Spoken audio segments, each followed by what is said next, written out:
Hey. Is Andrew?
What are we, October 20th financial forum to order.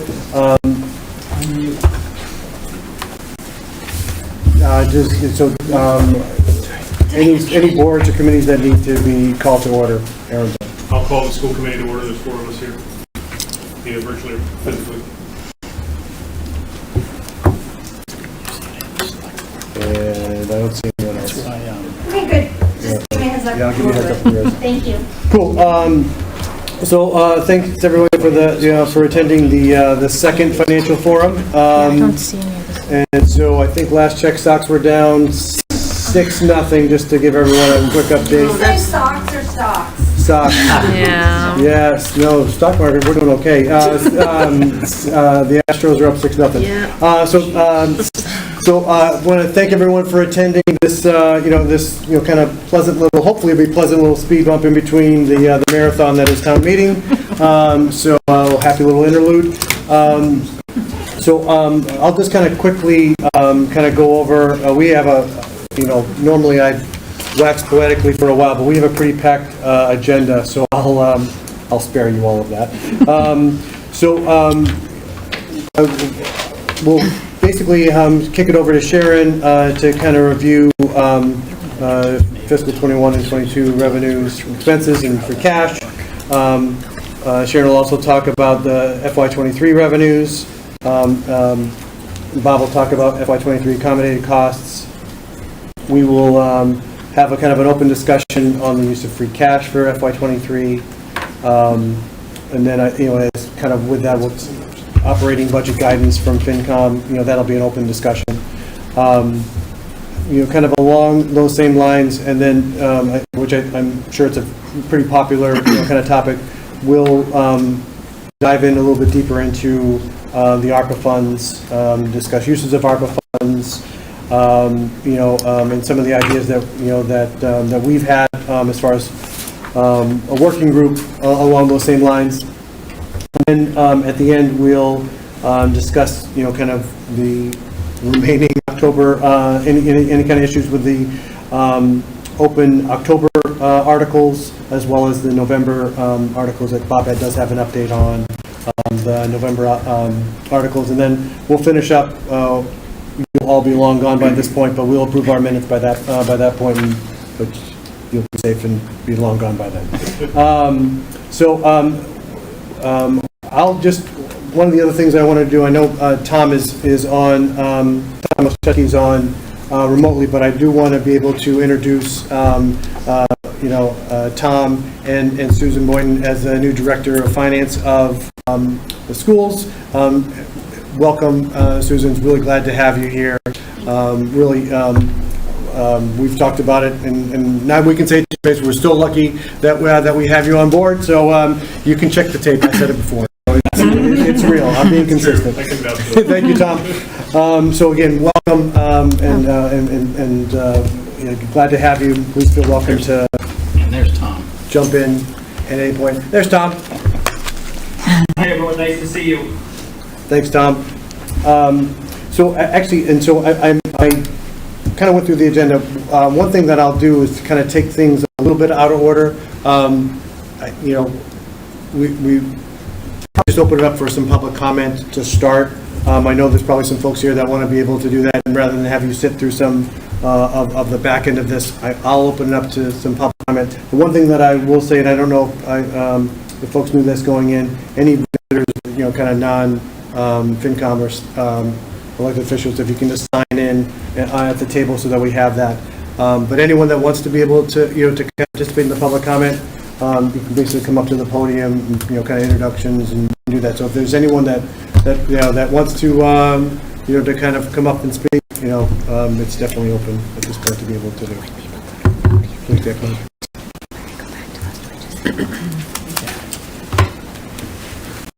Ed, as a reminder, if you'd also ask people to sign in, and then when they speak, have their name and their address. Yep. What? How do I do that? Yeah. So if you can, just name and address when you. Sure. Yeah, absolutely. Ladies and gentlemen, good evening. My name is Bob Forsey. I'm a trustee of the Reading Firefighters Association, Local 1640. I'm here with my fellow Public Safety Union executive officers, Presidents Dave Ferreira for the fire, Ian Nelson of the police patrolmen, Rich Abadi of the police superior officers, and Joe Pagnotta of the dispatchers. We are also joined by a small number of our members, and on behalf of the public safety professionals that serve our community, I want to thank you for allowing me to read the statement. We are here tonight to speak on a topic that is presently being undertaken by members of town government and influenced by other special interest groups.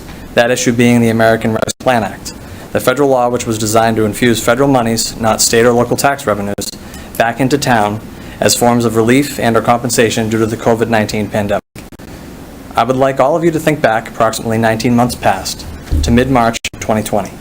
It was a time of uncertainty as cases were being detected in the greater Boston area. The super spreader Biogen event had just occurred and cases in Reading were rising. The schools closed, lockdowns began, non-essential employees were put on leave, and many employees were sent home to work from home. Thank goodness for Zoom. However, as firefighters, as police officers, as 911 dispatchers, we came to work every day and continued to provide a vital service, one which could not be Zoomed at the outset of an unknown pandemic with what protections we could put into place. We were issued masks, gowns, face shields, and antiseptic wipes. Our vehicles and workspaces were constantly cleaned. However, at the same time, we had no idea how the virus was spread. We had no idea if we were taking it home. At the end of our shifts, we were changing out of our uniforms in basements and garages before greeting our families. We were taking whatever steps we could to help us feel as safe as possible during these most trying times. We were masking, gloving, gowning up, and we were answering calls. We were going into houses known to be COVID positive to transport sick patients to the care they needed and deserved. In fact, to date, we have answered the community's call over 6,300 times. And we were contracting COVID.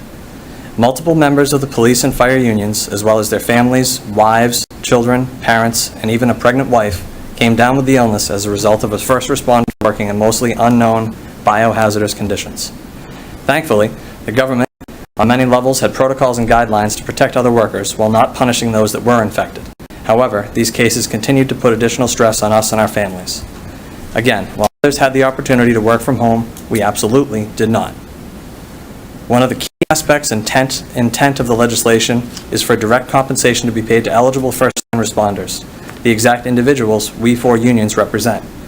Compensation for hours worked during the most trying times of this pandemic, from its onset to the rollout of the life-saving vaccines. Under the state and local assistant portion of the law, it allows for premium pay for essential workers, as designated by local officials. We, as defined by the statute, clearly fall under the umbrella of essential workers. It allows for back pay for hours worked, up to a $13 hourly increase with a maximum dollar cap during the many months of the pandemic. We ask that this body first discuss this allocation of the funds and then make the correct decision to compensate the emergency medical service employees of Reading for their past actions. We are asking that the town of Reading recognizes us for those efforts and provides us with a reasonable relief for the outstanding job done by all public safety personnel. If this were 19 months ago, I am confident that government leaders would happily vote to do so, using funds that place no further burden on the residents of Reading. 19 months ago, we did our jobs without hesitation. We did not ask for special pay, though it was common talk in the newspapers and on social media. In the past 19 months, other legislation has been passed to address other areas of relief or compensation for other parts of society. This is the first legislation that addresses the frontline public safety workers and gives the elected officials the opportunity to compensate the work they did. Today we ask that they be compensated by federal funds that cost this town nothing, for the essential work we performed for over a year for this town and its residents and visitors. Thank you for your time, and I look forward to a response from the leaders of this community. Thank you. Thank you.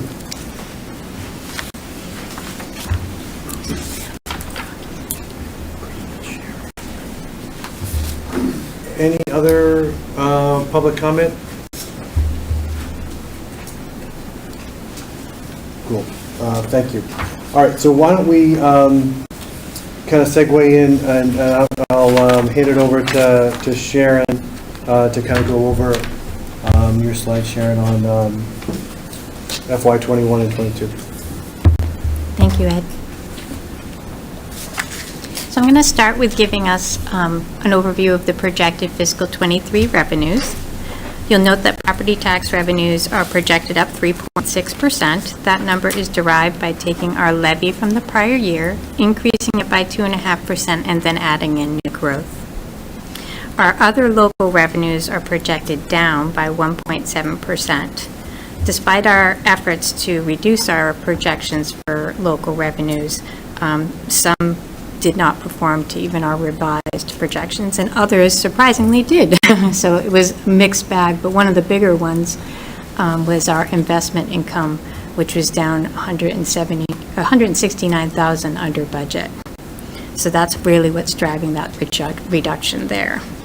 For state aid, as a common practice in agreement with FINCOM, we typically project that up 2.5%, with the understanding that when we know the state aid number, that we will adjust it at a town meeting using free cash. For the other transfers, those are pretty much level funded. They're up 1.6%, a couple small increases in enterprise support and in overlay surplus being used. This slide shows us the projected revenues for fiscal '21 through '23. You'll note that in fiscal '22, and we are also backing out the revenue pertaining to excluded debt, showing us in fiscal '22 with a 4% increase over the prior year. And then when we used our free cash of 2.87, we were at 4.7. For fiscal '23, we're at the 3%. We don't know exactly what we're going to use for free cash. We'll determine that tonight.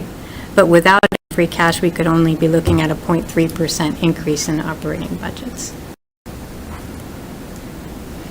This is our reserve position currently. Recently, DOR certified our free cash at just over $17.7 million. We also maintain a little over $1.7 million in stabilization funds and $200,000 in FINCOM reserves, giving us about $19.64 million, which represents 17.6% of our estimated revenues for fiscal '23. Currently, our policy for FINCOM is a minimum of 7%, so we're well in excess of that. This is our regeneration for revenues. We regenerated $1.7 million just in the revenue area.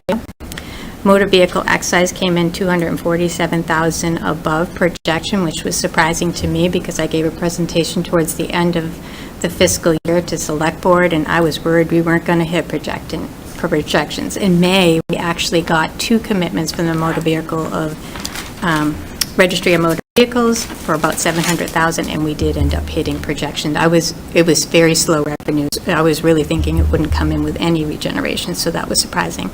Another surprising one was meals tax. We had adjusted down quite a bit considering that so many were going to be closed during the pandemic. We expected that number to come in lower, and we actually were happily surprised that it came in higher. Property tax revenue up $152,000. That just means we abated less than we projected, which is great. That's where I show you the investment income, the $169,000 under projection. FEMA and CARES, we had some expenses that stayed in our fiscal 20 general fund budget. And in conversations with the auditors and with Gail Dowd, the prior CFO, a lot of those expenses would have affected net school spending. The auditor agreed we should leave them where they are and then put the revenue into the general fund so it would infuse free cash. And so that $939,000 is mostly CARES money, but some FEMA related to expenses that remained in the budget and not get moved to the grant. The DPW sale of assets, we somehow made $145,000 selling assets from the DPW. We don't budget for that line item. We never know how much we're going to get for assets that are in surplus. Insurance dividends, we tend to get money for insurance dividends every year. This is for participating in safety trainings and such. But it's never guaranteed. It's a variable number, and so it's an unbudgeted and an infusion to free cash every year. Delinquent taxes, we never know when we're going to get those, so that's never budgeted for either. And then some miscellaneous revenue items that add up the remaining $25,000. So you'll see that the green items are items that are mostly sustainable because there are things that we budget for and that could reoccur. And the items that are about 1.3 million are things that could happen again, but they are kind of unbudgeted items and things that are one-time payments like the FEMA payment. Expenses came in $3 million under budget, and this is how it breaks down. So about a little over $550,000 came from accommodated costs. So you can see that's the capital, FINCOM reserves, benefits, gasoline, and street lighting. And then the school department turned over a little over $830,000 with, some vacancies and savings in salaries of $177, sped at $401, and then other supplies and equipment at $253. The town, just in the public services and public safety area, had $758,000 under budget. There were so many positions that were vacant. The building commissioner, the deputy chief position at the police department, the veterans agent. There was so many open positions in those departments that we had quite a bit of turn back, and I'm imagining it was very hard to hire during the pandemic. In the other departments that make up the town, we had another $372,000, just various openings within the town that were difficult to fill. The SAFER grant is a FEMA-related grant that comes into the fire department, and we received $178,000 to fund some of our firefighters, so that's an infusion to free cash as well. And then we had various town expenses that added up to about $350,000. So we had a very big turn back for expenses in fiscal 21. This slide shows the history of free cash over the last 5 years. It shows you where the regeneration came from each year. So it starts off with your certified free cash at the beginning of a fiscal year. Then it shows you how much we regenerated for revenue, over budget, expenses under budget, and it deducts out any free cash that was used since it was certified. And then other adjustments to free cash would include anything that we had brought forward from our prior year, like POs. Anything that closed with a balance that went to free cash would go in that line because it would pertain to our prior year. And also if we had DOR holding some of our free cash because a fund ended in deficit and we did not collect the funds by September 30th. So that's where that would go. And that's how it is pretty much calculated, and those are the certified numbers. So we've had quite a bit of growth in free cash over the last 5 years. Oh, Bob.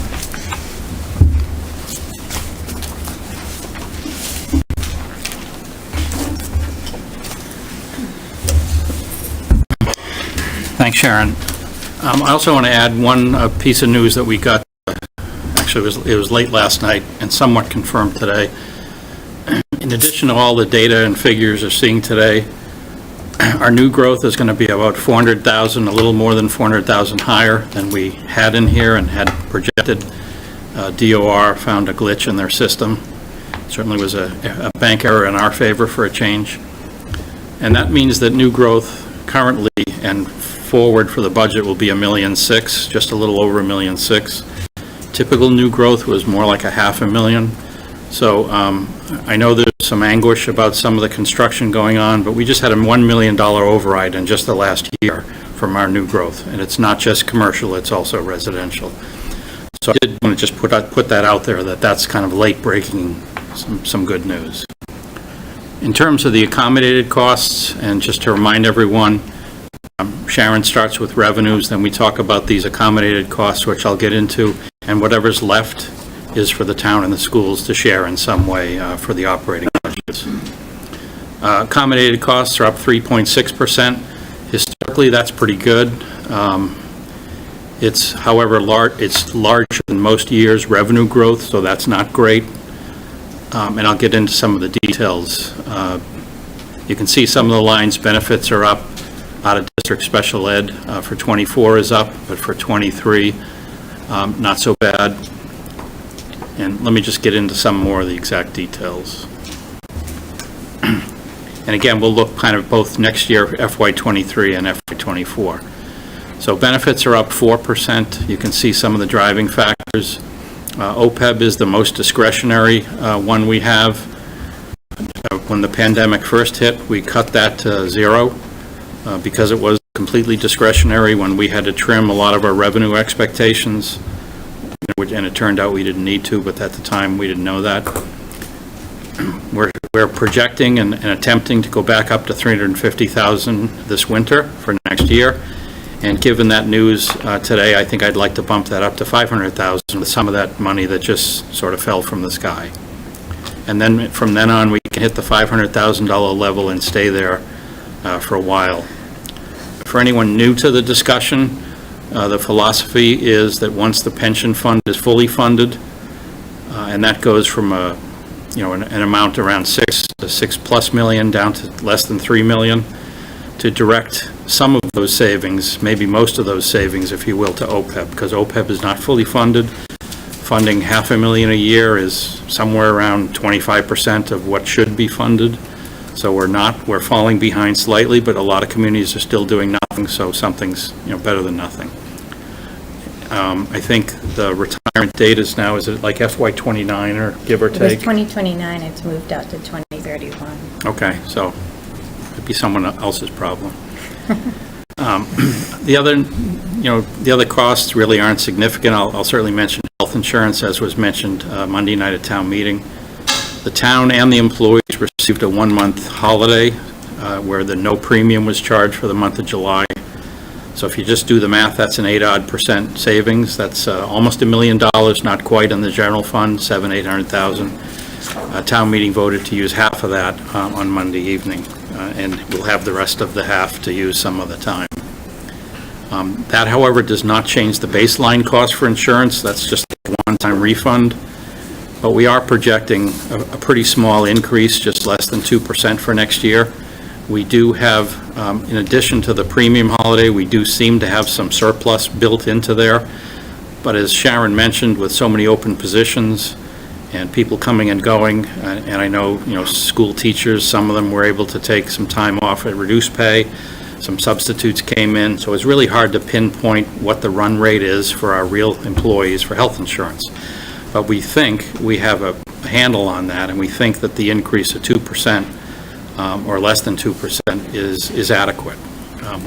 We won't know that for sure until the first week of February. Maya has said they will give us a quote.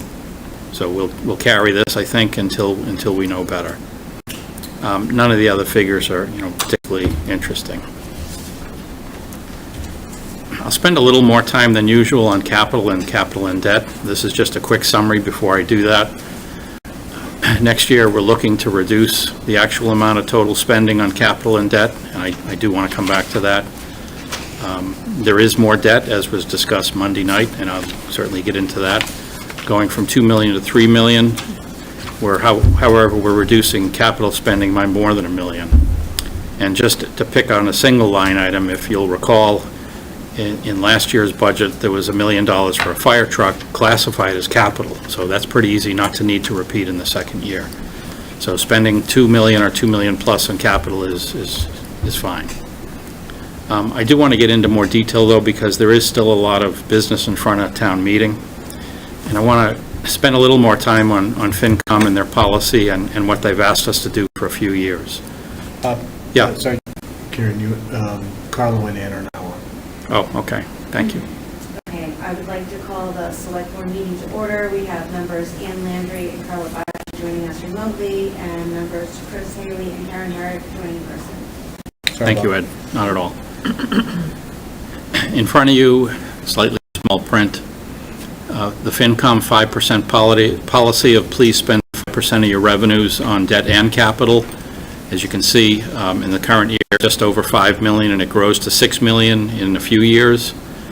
FinCom is asked to add, and I just used an approximate number of $500,000 additional capital for a few years, whether it's out to FY 25, 24, 20, or I guess the last one should be 26.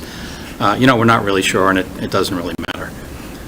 So those funds for next year, for instance, 5.406 and $500,000 are available, 5.9 million. Debt issued is 1.8 million. Debt approved is 740,000, and that does not include the police station from Monday evening. That includes the Parker roof and Turf 1, the turf fields down at the high school. So effectively, we have committed $2.5 million plus a little bit more for the police station, and the rest would be available for more debt and or capital. In front of town meeting is $5 million of energy improvements, would cost $480,000 in next year's budget, and the Meadowbrook land would cost approximately $300,000. In all the documents that October and November town meeting received, and all the documents that FinCom voted on, the Meadowbrook land was not included because that was a decision only made recently by the select board. So I'll circle back to that. There's other near-term debt issues that are planned that start, for instance, in FY 24 or 25. You can see there's $1 million set aside for sustainability, yet to be defined, things that performance contracting does not do. There's a plan for $2 million out of the $7 million of possible improvements to the economic development of the downtown. There's again a community meeting in waiting once we can do that in person. And then there's a couple of school roofs, Birch Meadow and Coolidge, that are out a few years past that. So the known and planned debt service, and of course that can always change, is almost $1 million for next year.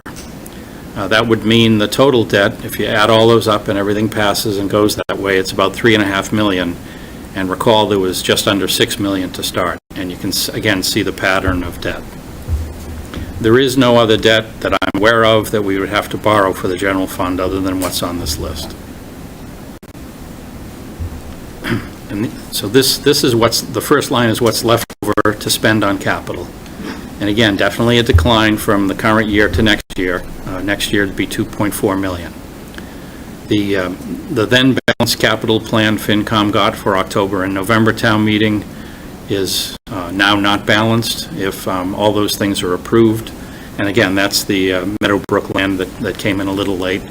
So we would need to cut roughly $270,000 out of the current capital plan that November has for the April budget for next year, if nothing else changes. We would also have to make those cuts every year for about 10 years. So the bad news is, that's a $250,000 cut the first year, a $500,000 cut the second year, $750,000, $1 million, and so on, because it grows. However, over 10 years, the capital plan is enormously healthy. There's only $28 million of requests from FY 23 to 33, 11 years.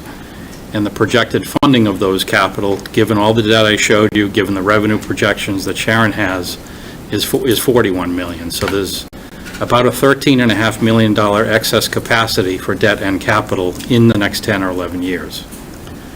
Now, before I say anything else, I should say that capital especially is not perfect in years 6 through 10. It usually is pretty thoroughly done in the near term. But as you get further out, things happen, things break that weren't expected to. We do have replacement plans for equipment, but usually things happen a little quicker in terms of needing to replace them. So when I show you this $13.5 million of excess capacity, it's probably lower than that. We just don't know yet. There are some unfunded things in the capital plan. The Meadowbrook Master Plan has just about $10 million in it, and there's a variety of school athletic projects, such as the bleachers in the field house and the floor in the field house, of about a $3 million. Birch Meadow Master Plan? I'm sorry, what did I say? You said Meadowbrook, I'm and so does the sorry. presentation. I've got Meadowbrook on the mind. Okay, just making sure. Yeah, there's no master I plan. don't know why you have for- Meadowbrook on your mind. Yeah, I can't imagine. I didn't golf there today. So, in theory, the things that are known to us of 13 million could be funded with this 13 million. The problem is, the capital plan needs to be trimmed back for the next 5 years and then has funding in years 6 through 10. And that's a very common thing that we have. And that's one of the reasons you borrow, is to spread out the cost so that you can have something now. Now, there's other reasons too, but, if you're going to, buy a new school, or build a new school, even if you had the cash to do it, you'd say, well, that's not fair, because many residents and students are going to use this over many years. They should all pay. So by spreading out the cost over many years, they're taking their turns paying. And that's another philosophy of why you borrow. The real challenge to us now is not that we can't afford things, but how do we prioritize it? And in a perverse way, debt will allow you to do more things sooner. When I got here 16 years ago, as I mentioned briefly at town meeting, Wood End and Barrows and the high school, and a small part of the high school were done inside the tax levy and crowded out things for spending. Couldn't even imagine doing that today, but we did once. There was no 5% FINCOM policy, so capital was slashed to under 100,000 for at least 1 year that I remember. And the operating budgets were impacted. There was less money for the operating budgets, again, because there was not a wall between the operating budgets and the 5% policy. So by building schools and paying for them inside the levy and not asking for an exclusion, you really hampered your operation. So within a short amount of time, we developed the budget model we have. We sort of isolated things and built a few walls, and also some FINCOM policy about when you need to ask the taxpayers for excluded debt if a project's a certain size or more. Now their policy, I think, is 5 million. It used to be on the annual debt service, but 5 million is easier to remember. And again, we're in really good shape. We don't have, in the general fund, I don't think we have any debt that's currently beyond 10 years. We do in the enterprise funds. We do have some longer-term issues. We have a small amount of debt. We have a short debt schedule. And that's okay. It's just like having $18 million of free cash. That's okay. But the reason you have money is to use it. We're not going to declare a dividend and all go home happy. We have taxpayer money, we're supposed to use it. The question is how. And I know the discussion will start tonight with ARPA. I know it's a bigger discussion than that in terms of free cash and, some long-term financial things. And I just want to point out that the town financially is in as good a shape, really, as anyone could have imagined, and better than when the pandemic started. I heard today that the state budget for last year was $5 billion surplus. They're trying to figure out what to do with. Believe me, the state didn't imagine having that problem, 16, 18 months ago. We're all in much different financial shape than we expected. And while all that's great, I'm always reminded that you have to be very careful about spending things on one-time costs and reoccurring costs, so that we have good free cash, we have good space for debt. Those things are great for capital, and then debt just is a way to pay for capital. Because you buy it, you borrow it, it goes away. You start putting into, whether it's the school or the town operating budget, that comes back every year. So there's, free cash is useful up to a point. The ARPA funds are clear, they have to be one time. And then, borrowing now and spending money on debt does not crowd out the operating budget. It's just using up FINCOM's 5% or 5.5% policy. So again, depending on what town meeting does, it's just too hard to predict. Depending on what they do, you'll see a different capital plan for April. We'll certainly share it with FINCOM before then. Some things might be added, such as Meadowbrook, and some things might be subtracted or cut in size, and we'll just have to make do. And, you know, Jean had specifically asked me, will it be easy to cut those capital lines that you're seeing there before she saw this slide? And the answer is, in the first year, absolutely easy. You know, I'm sure we could find $270,000 of capital that can wait a year. But it does get harder. It does get harder over 5 years. The way capital comes into the plan and is prioritized is safety is first, maintenance is second, and then other things are just nice to have. And it's a question of when you need it. So, for instance, a ladder truck was a high priority at some point, and the fire equipment's planned out over a very long time, so it wasn't a surprise. But that's an issue of safety. Some of the other public works equipment can be safety. It's more often the equipment has stopped working, and it's not really safety. It's a question of we need to plow the snow. And then behind that, there is maintenance of buildings. Those are the two largest areas of capital, is facilities, public works, and a small amount of schools related to buildings and equipment. Then there is things like recreation, and that's, you know, I won't say it's a nice to have because it's a little more important than that, but it has to be planned out, and recreation normally can be extended or pushed out without a big problem. Now, you know, as FINCOM recalls from a few years ago, Turf 2 and then Turf 1 were pushed out maybe a little too far.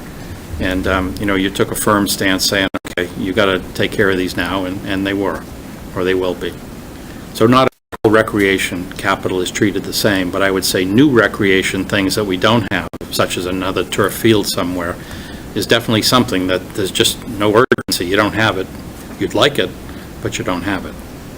And, you know, the community will have to decide how to approach capital, how to approach debt.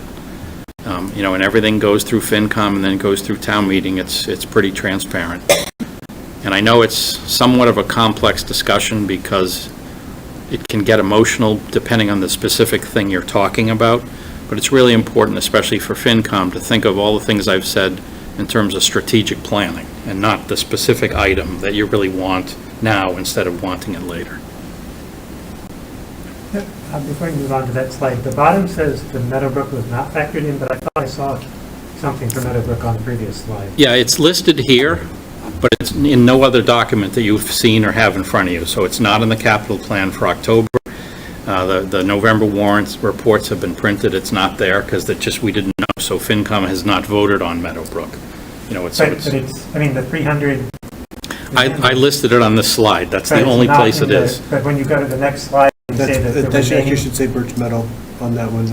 Oh. I think that line you're looking at. No, the bottom No. of this one says the Meadowbrook. Right here, Meadowbrook is projected to cost this much if all 5 lots are Oh, bought. sorry, yeah. Okay. So it is in these figures. It is just not in anything you received previously. It's only in the slide presentation. It's essentially because of the cuts. And it is the reason why we have to do these, because otherwise you got a balanced capital plan. And that was actually my exact question. Okay. Otherwise, everything that's in the warrant that has yet to be approved by town meeting is calculated in this. So Correct. the only unbalanced portion is the Correct. potential Meadowbrook. And that's just because of timing, not for Yeah, any absolutely. other reason. Yep. Thank you. And Yep. that's assuming we do it all with debt as opposed to deciding. That's absolutely correct, and that's one of the things on your agenda for later is, you know, a discussion about, you know, as Sharon will get into the federal money, free cash, water, sewer reserves, whatever. So, yeah, this is assuming nothing else is used. This is assuming full debt. And just to kind of cover a comment I heard after Monday night, you guys can't always see what's in the chat. We can. As the motion to move the question was being voted on, someone in the chat said, can we use ARPA money or how do we do it? So I said something about it, and then the moderator said, be quiet, that's out of order. I was like, okay. But for the next, and I mean, Sharon would have told you can't use it for the police station renovation, so it wasn't a missed opportunity. And whether someone would have wanted to use free cash for it, I'd never had heard about it, so whatever. But for the remaining things, I'll discuss something, no matter which article goes next, I'll say something up front, and I'll describe it, and I'll say, this is how you can make motions.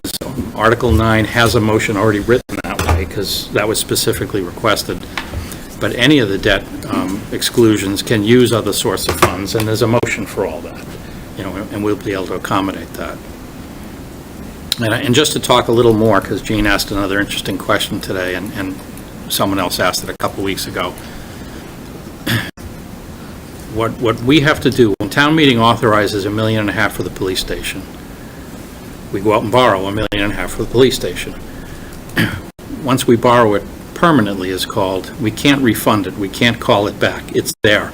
So if we borrow it for 10 years, we have to pay it for 10 years. It's not like a mortgage where you can say, I have a windfall, let's pay that off. You can't do that. For very long debt, you can issue callable debt, where you could do that 20 years from now. You could call from 20 to 30. That's not what we're thinking about. So the motions in front of town meeting are really important in terms of decisions and being decisive. When a motion is passed that says you will borrow, that's what we do. If there's any reason for me to think, wait a minute, someone may change their mind on this, I better not borrow yet. There is a mechanism for that. It's expensive and it's cumbersome. But we could borrow a shorter term note, which was a more common practice before I got here. Folks like to borrow short term and then finance out the whole thing later. It's cheaper in the short run and more expensive in the long run. So if I thought someone was going to say, you know what, that police station should really have been bought with free cash, or the renovations, we could borrow for a short amount of time. It has to go back to town meeting to change the funding. No one can decide that except town meeting. So perhaps next April, town meeting can say, aha, here's that question again. We want to fund it this way instead. And that's how that would work. So that and I'm not really worried about the police renovation so much, but in terms of things still on the plate for October town meeting especially, I understand the dilemma everyone is in terms of, we understand our free cash, we have this federal money, but we haven't had a community discussion. I get that. But whatever town meeting votes is what will happen. And if somebody wants to say, you know what, we'd like to spend $1 million of ARPA on this thing, but we're just not ready to do it, somehow that needs to be made clear enough so that I understand we should not borrow all the money permanently. Because once that's done, you have no choice. You can't. And there were some questions asked, not to get too specific, but on the $4.5 million we've already borrowed for the water tank, that cannot be called. That has to be paid. If the water tank is not going to, project is not going to happen, legally, we must redirect that to another project that fits certain criteria that doesn't even have to be in the water fund, strangely enough. And it's only a small amount of the projects in our capital plan, because a water tank is said to be a very long-term asset. So we borrowed for a long term. A building we could do, a fire truck, absolutely not. So, and it can't be used for maintenance, for instance, on the tank. It has to be for the exact way town meeting voted it, and we already borrowed it. Had I any idea at all that it was still some question that this project might not go forward, we never would have borrowed. It was just no thought to that at the time. So what I'm saying is, when the town borrows, it's a really serious commitment. You can't take that back. So that the discussion tonight and perhaps tomorrow night at town meeting would be great if it was decisive. If there was an actual decision made and people said, you know what, I wish we had more time, I wish we had more whatever, but here's the decision for now, and then we'll take care of other things later. If that's not going to happen and there's indecisiveness and there's gray area, our finance team will just have to do the best they can and try to understand, the projects, if they pass, will need funding. The question is then how to do it. If there's going to be some later date where someone says, you know what, it'd be really nice to use ARPA on this thing we did a year or two ago. That's hard. So I just want to kind of have that part of the discussion now. Hey, Bob, just a kind of a follow-up on that, and I'll get to you too, Marianne. Okay. Just a quick question on that. So say you, and we'll just kind of use, because the only one that was settled from town meeting was the police renovation. So say that we do just that. It was approved, but then we had this kind of placeholder, and then you wanted to be able to change the funding in April town meeting. If you're doing that, does that open up the project or just the funding?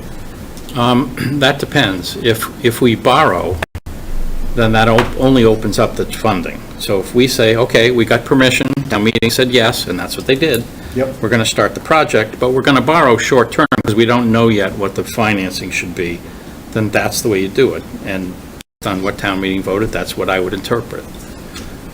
If there was a discussion during that article about the uncertainty, then, maybe I would have thought differently. But you can't reconsider a project that's already borrowed. Right, so from that standpoint, again, we'll borrow for that police project, that 1.5 million. And then if we wanted to be able to do that in April, and say, okay, well, our free cash position, or whatever we want to base it upon, we want to be able to do that. We want to be able to change, the funding for that. That doesn't reopen the project, it only opens up because you've borrowed. Yeah, let's say that, I think we're intending to do some permanent financing in December-ish. And let's say that, the police station, we're not sure we want to borrow for 10 years anymore, so let's just borrow to next June. Once we do that, the project's going to continue. Yep. The water tank's a little unusual because that project cannot continue. You need more money. So the water tank debt, although it was issued, there's still an open question about what's going to happen. But for the police station, there's adequate funding. Town meeting voted it, the project would start. Right. And then in April or early May town meeting, only the funding could be reconsidered. Okay. And if we borrow a 10-year in the next couple months, that's it. The project's a done deal. So that's why it's especially important for you tonight, if you want to, and then town meeting tomorrow to understand how decisions get made in terms of flexibility, that, it's not like a mortgage you can prepay. Yep. It's like, no, this is a done deal, unless you want to default. I don't want to do that. Go ahead, Mary, sorry. Bob, can I I'm also going to follow up on the police station because I'm not sure we're at this far into the table if I heard you correctly. Did you say you definitively concluded you could not use ARPA money for it? Sharon decided. Because I just wanted to note something. I was researching this today, and there's I'm sure Sharon knows better than I, but there's a U.S. Department of Treasury government FAQ on the ARPA money, and I was reading under section 2.1 with eligible uses. It says what types of COVID-19 response, mitigation, and prevention activities are eligible. And within this, it talks about capital investments, I'll read to you, capital investments in public facilities to meet pandemic operational needs are also eligible, such as physical plant improvements to public hospitals and health clinics or adaptations to public buildings to implement COVID-19 mitigation tactics. And I don't know if there's an interpretation with that what we're doing in the police station to move the Board of Health could fall under that exception. So I just wanted your thoughts on that kind of thing. When I was looking at it, I was trying to put things in the 5 categories that I had laid out for you on August 31st. And the one thing that stood out as a pushback area for me for that project is all the work being done isn't necessarily pandemic related. There's things being done there that are related to making training space for police. And I feel like with my experience with the federal government, when it comes to grants, they push back a lot if they don't see it your way. So it was a questionable expense. We could try to put it through, but I could see that one being one that they might question us on, and which is why I felt like that was an iffy one to bring forward. Yeah, when I was thinking about it, is because at town meeting you were describing it was the 2 separate floors, and I'll try to remember, but I think Board of Health was on 1 floor, and it just struck me that, you mentioned they're making calls and everything, that it seemed like a lot of what they're doing right now. I don't know what percentage of Board of Health's work right now, but it's probably a great majority COVID related, so I just didn't know if we would think about that. I don't know if it actually is now, but the argument would have to be made, because of the pandemic, they had to move here. And I think that'd be a really difficult argument to make. Okay, just wanted to Yeah. ask, thank you. I think if you said, because of the pandemic, we had to open the hospital for this, and it cost us this much to refit the space, that'd be fine. So But ventilation improvements, say, we already did them in schools, but say we wanted to do them here or other places, then that would fall under it. Could, yeah. Okay, thank you. I just have a question. I don't expect an exact answer, more of a rough answer. You mentioned that doing short-term debt in order to allow a more community-wide conversation about potentially using ARPA funds. And the one that jumps to my mind is the water tank, which Sharon has communicated is clearly covered by ARPA funds. But we felt uncomfortable without a more community-wide conversation and saying, you know, and also it frankly doesn't fall to this board to make that decision. So let's say the decision was made debt, but we want to leave that door open, so you do the short-term debt. You mentioned it was expensive. Can you give me an idea of, are we talking a couple $1,000s? Are we talking tens of thousands? How expensive is it? You can't know because, let's just pretend that the whole $2.5 million, we weren't sure what to do. Let's say town meeting approved it, but you know, the funding, we're just not sure, so don't borrow any of it permanently. Okay. We'd borrow $2.5 million for some short amount of time. Municipal finance gets a little weird, but you can borrow it again for a short period of time, but I think then you have to make up your mind. Okay. So you'd have to create milestones. We should decide by here, but what if we don't? Let's put a second milestone, and we really have to decide by then. Okay. The biggest cost to that is the risk of interest rates. We're at an 18-month high now in the 10-year Treasury. It's still, I don't know, 1.6 something %, so it's not bad. But the biggest risk is all of a sudden your interest costs could easily double or triple by the time you make up your mind. Now, I'm not saying it will, no one knows. But that's the biggest unknown. When you borrow for short term, what you're also doing is you're pushing the full cost into the future even more. So I borrow for short term for 2 years until you decide, then I borrow for 15 years. That means for 17 years, taxpayers or ratepayers in this case are paying for it instead of just 15. So there's kind of two parts to that answer. Thanks. Good, Chris. Thanks, Ed. So who's making the decision on... Microphone for, so the people at home can hear. Yeah, you got to go up to the podium. Sorry. Take a stretch. Thanks, Ed. And Jeff. So Bob, who's making the decision on what % we end up going with? Is that you, town staff, Sharon? Percentage of ARPA funding? No, like how he mentioned we would borrow it for the short term and then, you know, go with the 15 years. Is that? I hope that's an explicit discussion at town meeting, because otherwise it's guesswork. So, yeah. Pick the water tower, water tanks. If town meeting kind of agrees, it doesn't have to be a motion, but, whatever. You know what? This much money of the 2.5 really could be ARPA, but we haven't decided. But that much, it's fine the way it is, do it now. Then we'd have guidance. Otherwise, you're leaving us with a hard decision to make. And the most conservative decision would be not to borrow any of it permanently, since we don't know. So we'd only borrow $2.5 million for the short term until there's a final decision made. So the more certainty you could give us, the more action we could take. I mean, we could do, once we get permission from town meeting, we could just say, all right, let's just make a decision ourselves, since town meeting didn't. But I'd be pretty reluctant to do that. Legally, we can. Legally, that's what town meeting has empowered us to do. But if the discussion was incomplete, I would want more certainty. So in terms of the $1.5 million for the renovation, which avenue would that be going as of right now? Right now, that's going to be borrowed for 10 years. Okay. That's all I got. Thanks.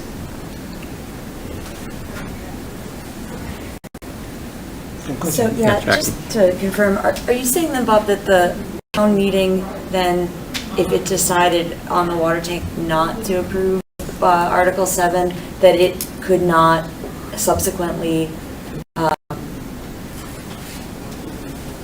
approve a warrant article with another decision on how to proceed with the $4.5 million that we're already committed to because of the debt that was approved, because of the $4.5 million approved in April? Effectively, yes. The $4.5 million would have to be repurposed towards something that would qualify. Okay. And, I had this discussion with town council today. Ideally, since it has been paid by ratepayers, you'd want it to be something in water and sewer. That would seem to make the most sense. Okay. So we'd have to find an eligible project that would meet the criteria that the state sets for the borrowing we do. Okay. And the state sets rules that are mostly sensible. It has to do with the expected life of an asset. So for instance, a water tank might be 50 years, so you can't borrow for 50 years, you could probably borrow for 25. And I think we borrowed for 15, was it? Do you remember? For the water tank? Yeah, I think it was 15.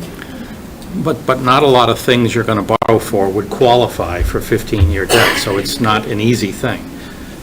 If for some reason the town never finds something, and never means there's a definite statute, and I don't know what it is, but it's within the next couple of years, I'm sure, the town still has to pay the debt, and it's declared retroactively taxable. So someone would figure out, if you had issued this as a corporation, what would it have cost you?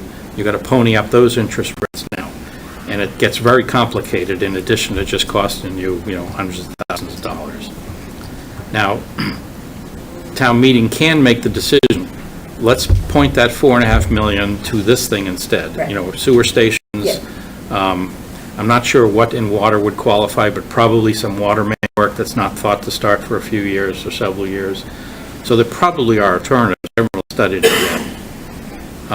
But again, it's a bad idea to borrow if you're not sure, and that's something I did, so. Bob, just another follow-up, and as it relates to these articles that are coming up. It seems that though we're, kind of in this kind of chicken and egg, or kind of catch-22, you don't know until, how to fund it until you know it's approved. And so, and so I'm trying to figure out, is there a, what's the best remedy if you considering the position that we're in, which again, I'll agree that it's unique in that we have different ways that we can fund these, but you're almost hamstrung to be able to say what those are until you know that you can do it, until town meeting approves it. Mm-hmm. So, is there a path that we could, that we can follow as it relates to that? Well, there's a lot of unique circumstances here. If we went backwards 2 or 3 years in time and forget about the $4.5 million, we thought, we're going to have this federal money. We're going to have a lot of free cash. Let's plot that out before we get too far along the path. That's the right way to do it. We didn't have either of those things. We had no idea that those things would exist. I think 3 or 4 debt articles on October town meeting are very time sensitive. So it wasn't like, you know what, let's not worry about these in October, let's shove them a year out. Well, you can't. I mean, you can. We have bids on the water tank, they will expire. We have bids on performance contracting, that will expire. The option to buy Middlebrook land will expire. That probably is not coming back. The others would still be eligible to be rebid. But it's far better to have the discussion well in advance of something, and I don't recall having much of this kind of discussion in the past, except maybe on the high school and some school projects. It was, what do we exclude or what do we try to do inside the levy? That was a similar philosophical kind of discussion, but that's been 15 years since that kind of discussion happened. So in terms of where we are now, one way you could approach it is you could look at this slide here, and you could say, you know what, I like the capital plan the way it is. I don't want to have to cut that stuff. Let's start plugging in free cash or ARPA somewhere to avoid that, for instance. That'd be one way to do it. And it's just by coincidence of how the project came in time. Otherwise, I would have done that for everyone. I would have found a way to make everything balance. But that's, given where we are, that would be one way to approach it, is let's try to avoid, for instance, the Meadowbrook is 2.25 plus or minus, or plus a little bit more.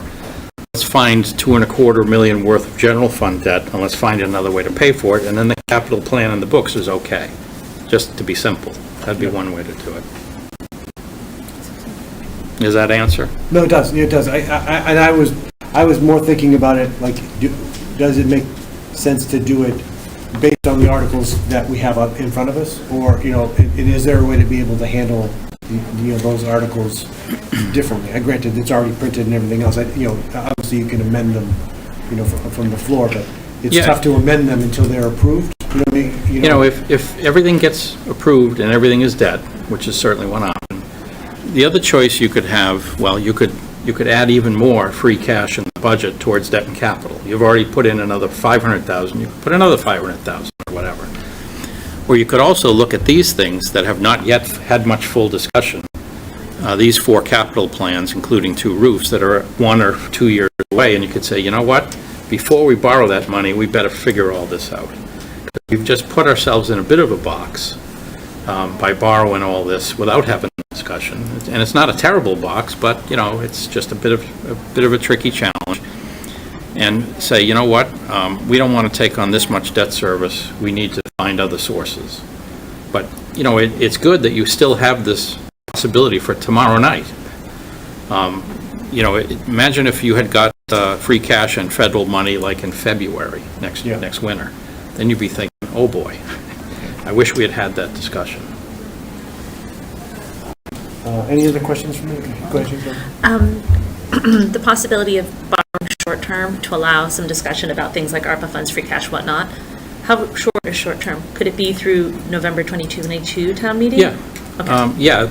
And it would be important for us to get a sense of that. Yeah, imagine. Because there's 2 ways, there's 3 ways to borrow I can think of short-term. One is from ourselves, which is interesting. One is with a State House note, but both of those can't go past June 30th next summer.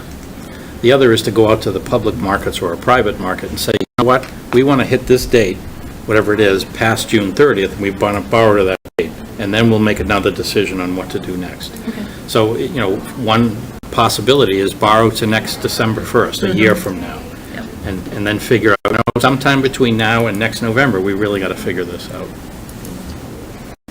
And then it's really, you bought a year of decision, I guess.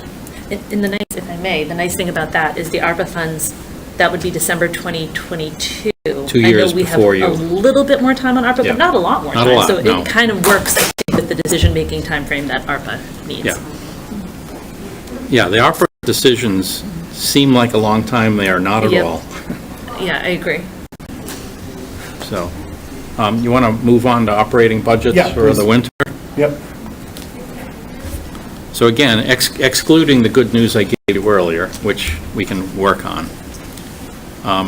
And I think was the use of free cash the current year just under 3 million, 2.8 or 2.7 something? 2.87. 2.8 something. So just to pick a number, 2.5 million, and remember, about $500,000 of that is directed at capital by your instruction. So that would effectively be 2 million of additional free cash, gives you this result in the school and the town operating budgets.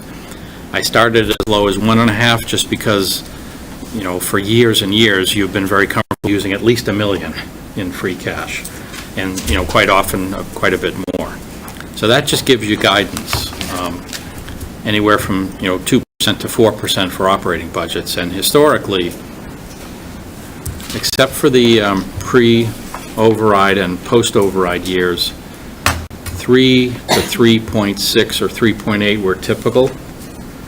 And there's a lot of variability because of things like state aid and health insurance, but then you had a policy to stop that variability and say, you know what, assume this, and if it goes more or less, we'll take care of that with free cash. So the assumptions you saw today, I think Sharon mentioned, is 2.5% in state aid. If state aid comes in higher, you don't spend it. If it comes in lower, we use free cash. Health insurance, I think you said 7 the last time, and that's in there even though it didn't look like it. And again, if it comes in higher, we'll use free cash. If it comes in lower, just keep the money, obviously turn it back to free cash. So pretty much anything from the 2 million, maybe the 2.75 million would be recently traditional or typical, maybe 2.25 million, that's a little low. But keep in mind that both organizations, especially the schools, have really unknown years ahead of us for what are costs we're going to have that no one's going to start shoving money at us from the feds or from the state government. We're going to have to hire counselors, 1 extra counselor for each school, that maybe it's covered now under the ESSER or some of the grant, but it's not going to be forever, and maybe not for long. So I would try to be a little more generous with the operating budgets for the next year or two until that all gets sorted out, and then you can sort of figure out, okay, here's where we are. And I especially say that because you do have a lot of free cash.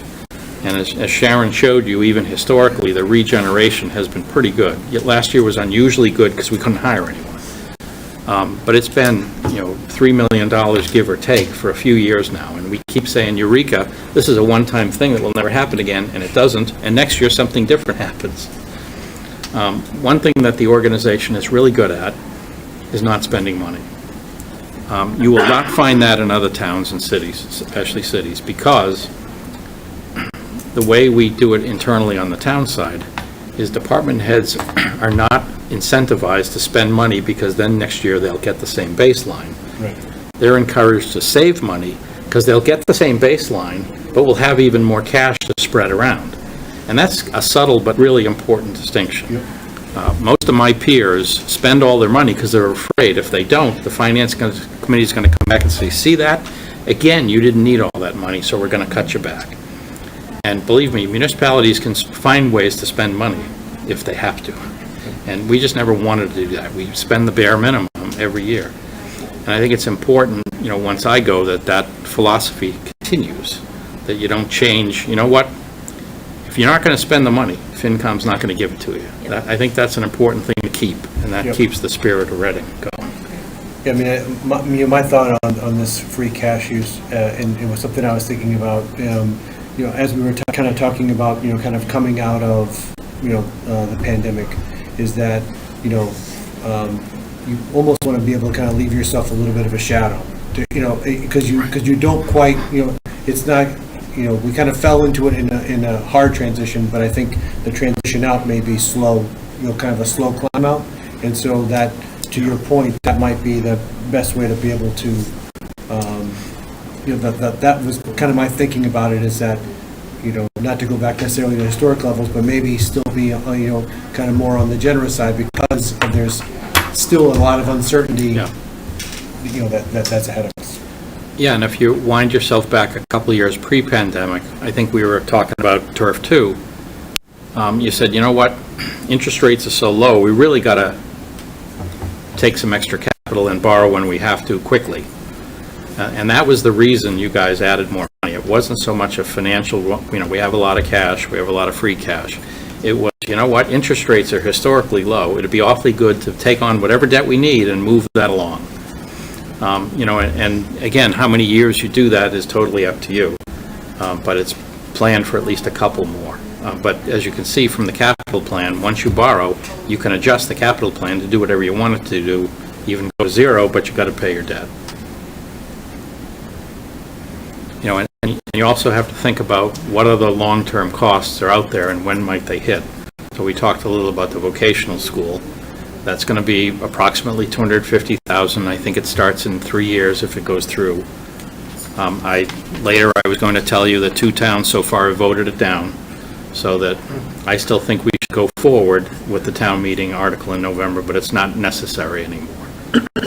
If 1 or 2 more towns vote it down, and recall I said I thought it was okay, then they might have to reconsider the whole project, because they're just not getting good support from some of the bigger cities. And some of the bigger cities were looking at $1.75 million a year for 30 years, and they can't get an excluded vote debt from the cities. They can't pass it, so they had to cut their budgets by $1.75 million a year just for the vocational school that, in some cases houses maybe 200 students from their community. So it's a tough situation.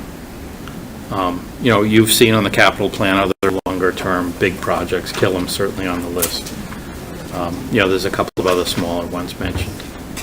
And that's something to be thinking about at least. So, Ed, thank you.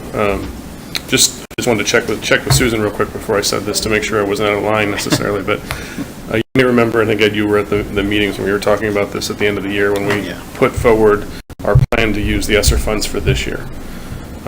Technically, I think those go to 2023, but the way in which we plan to use them in terms of hiring team chairs, hiring counselors, et cetera, we will use it all by the end of this year. And if we don't have an additional thing, we would have to start to think about how we're going to get those people. I would say this as well in my conversations with Dr. Milichewski, and maybe he can chime in. We're seeing a pretty huge need for our students. One counselor we have at the elementary school right now is probably not enough.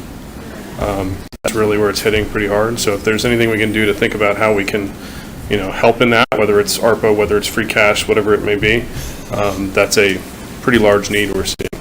And I would say it goes a little bit further than that too, but that's the one thing Dr. Milchewski said to me in some of the conversations is he's seeing at the elementary school in particular that the counseling, school adjustment type needs are pretty heavy.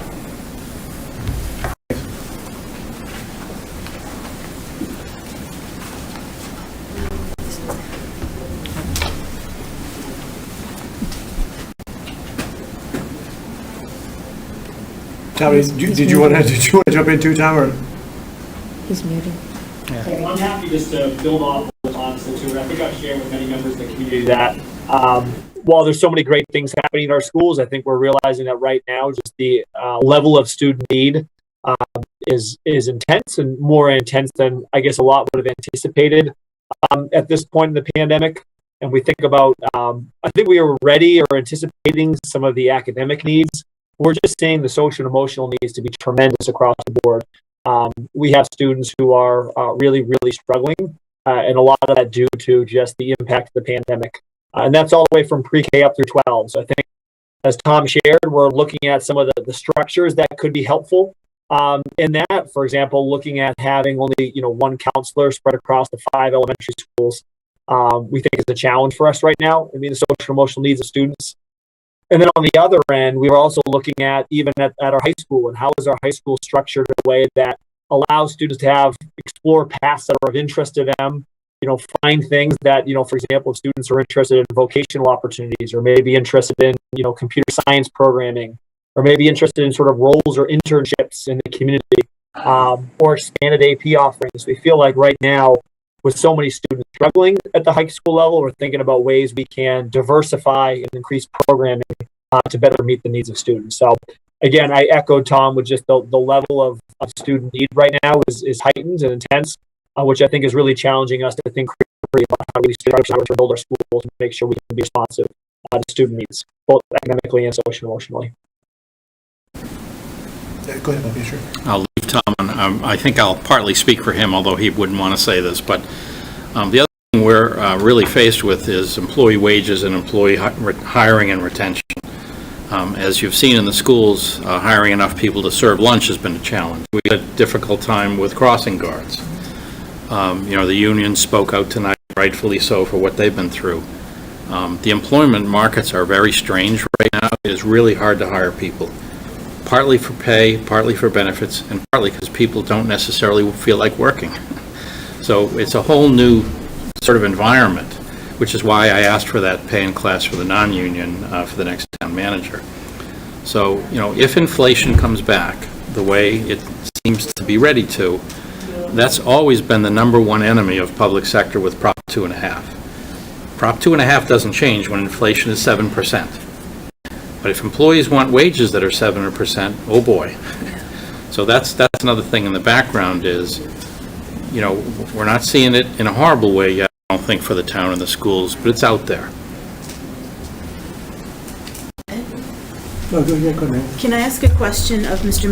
Milchewski, and it's related to need and following up on what Mr. Wise said? So the need for additional counseling and coming back from the pandemic, do you view that as being a need that is going to persist for, say, maybe the next 3 or 4 years, or long term? That's part one of my question. And part two is, you mentioned we already know what our academic needs are. And when the town manager was mentioning hiring, do you find that it's been harder to bring on? I see there's postings for interventionists, for extra paras at the rates we're paying. Because I was really struck in the MCAS presentation at the really significant achievement gaps, especially in some of our vulnerable populations, are low-income students or black and brown students. I mean, it was shocking to me that upwards of 2/3 of these kids aren't at grade level in grades 3 to 8. And so I think, well, gee, we can have more interventionists, we can, try to backfill. But I also know the rates we're paying for paras, and some of these are not very high. So is that something that extra money might be make it better to hire the kind of people we need for a third of our 3 to 8 students who aren't at grade level in those groups? Actually, 2/3, I misspoke, yeah. Yeah, I think those are both really good points. I think to your first point about just what do we anticipate being the lingering or prolonged impact of the pandemic on the social and emotional sort of needs of students, I think it's hard for me to forecast what the needs may be in 3 or 4 years, but I think all of us say that we haven't seen students sort of at this level of need. Across the board, I have a hard time seeing how that's going to sort of just dissipate in the next year or two. I think sometimes these things can build. So I think while we may be feeling it especially heightened right now, I have a hard time seeing how 3 or 4 years from now, even having one counselor between 5 schools would be sufficient. I just, see with the level of need that we're seeing. So again, impossible to predict, but I definitely think that that's something we probably need to think about moving forward, is anticipate for that heightened need. So to restructure what we do, okay. I think we need to look sort of to take a step back to think about how are our schools structured, or the way that our schools are structured right now. Are they staffed in a way? Are they built in a way that's going to enable us to support the social and emotional needs? And I think right now we're realizing that, we have some work to do in this area.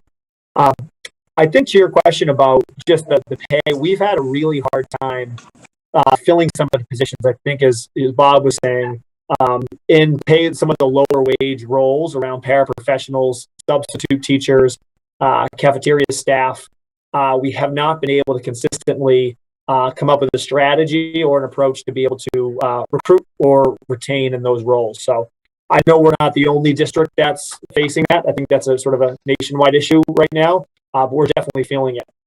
Do I think that increasing the wages is one potential strategy to do that? Yes. Do I also think that also the impact of some of these not having these roles disproportionately impacts some of our highest need students? Absolutely. So again, I think that that's something that our team has been thinking through as we're starting to, like the budget process here. How do we think about allocating our resources to support some of those students who need that additional support, whether it's interventions or just sort of social and emotional support, and how do we do that sort of in the confines of what we have with our current budget structure? Thank you.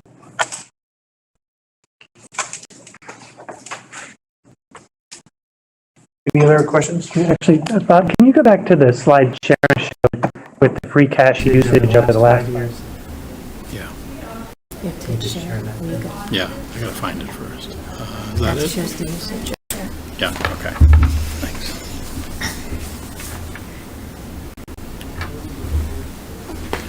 So So in it's particular, this line right here. Yeah.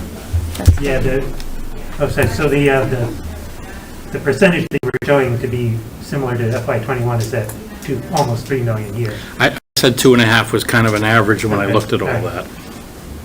Like 80,000 of that was added on town meeting floor, so the 2.87 was what we had to budget it for, and 80,000 was And was the added. similar thing that happened in FY20 that we used for, because we had the bunch and I think some of that was probably mid-year capital or mid-year spending. Yeah. Probably capital.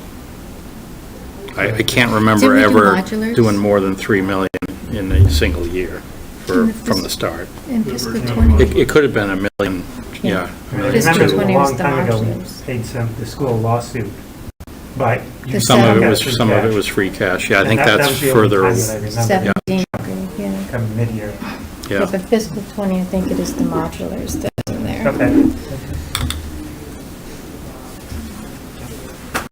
It's 7-1 in the 8th inning, in case anyone wondered. Oh. That's not good, Bob. That's not I had to look.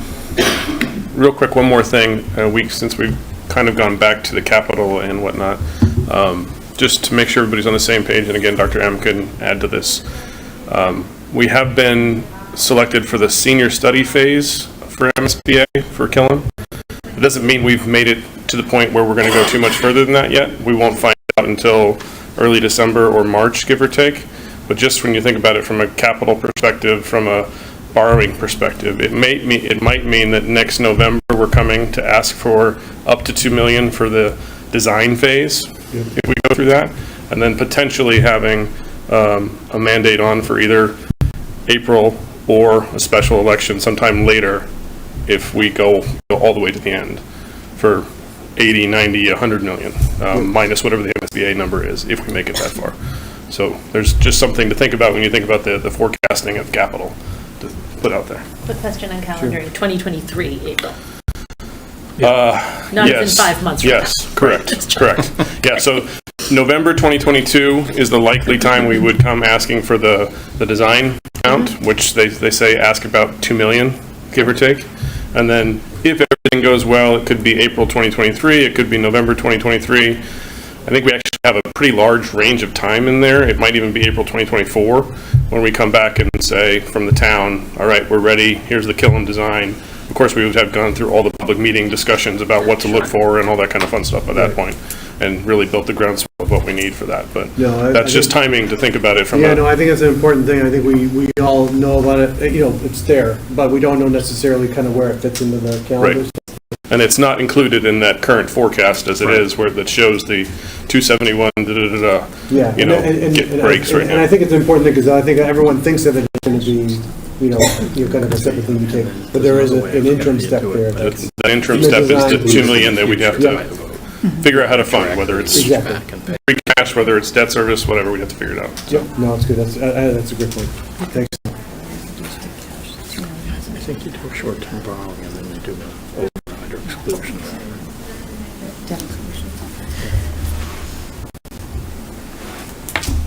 Cool. Any other questions for Bob? I think we were at that point just kind of talking about, and I know I kind of gave my, probably shouldn't have led with that, but my viewpoint on the operating budget guidance, but definitely open it up to kind of folks within FINCOM to share thoughts. I'll make sure. You said earlier that new growth is actually another 400,000.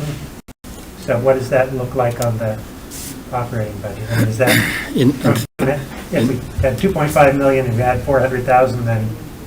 In theory, one way you could say it is we can get 3.5% by only spending 2.1 million instead of 2.5 million. That'd be one way to do it. Okay.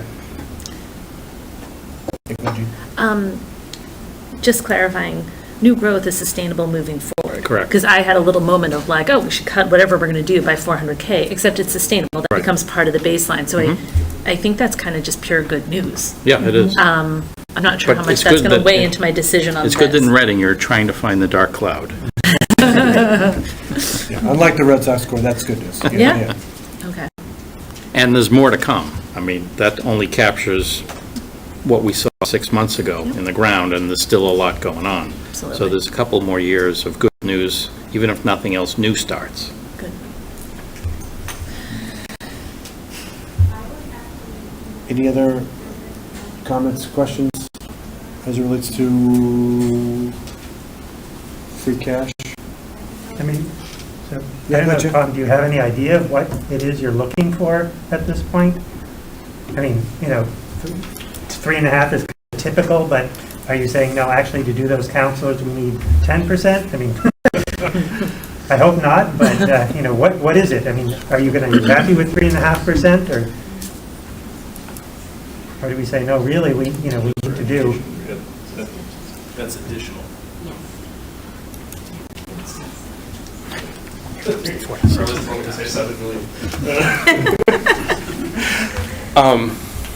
I'm trying to recall back to June, give or take, when Dr. Doherty and Ms. Dowd walked us through that. I think the existing numbers that we put in for the team chairs and the one school counselor were somewhere in we added 2.5 team chairs, if I recall correct, and 1 school counselor.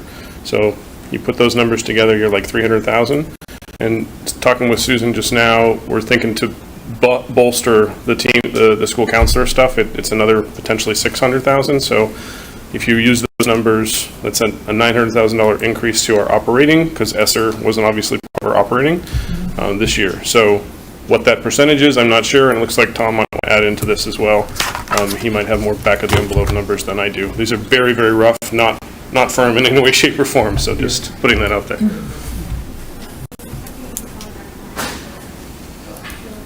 I don't have anything additional to add except for that quick calculation that Tom had just shared about just counselors, was through the calculation, potentially adding a counselor, school counselor to all of our levels. We realize that, we've shared that we have the one counselor per the 5 elementary right now, which we, add 4 elementary counselors to make one in each school. Also, we've talked about right now how the all of the counseling support right now at the middle school level funnels through our school psychologists. So we've talked about possibly expanding and looking at that level. And then we know sort of the guidance and counseling department of the high school is obviously like thinking through just how do they, meet the increased need right now for students at the high school level. So that's just, again, quick brainstorm for us. Just one of the strategies we could possibly think about as a way to potentially support some of our students with these social and emotional needs that we're seeing.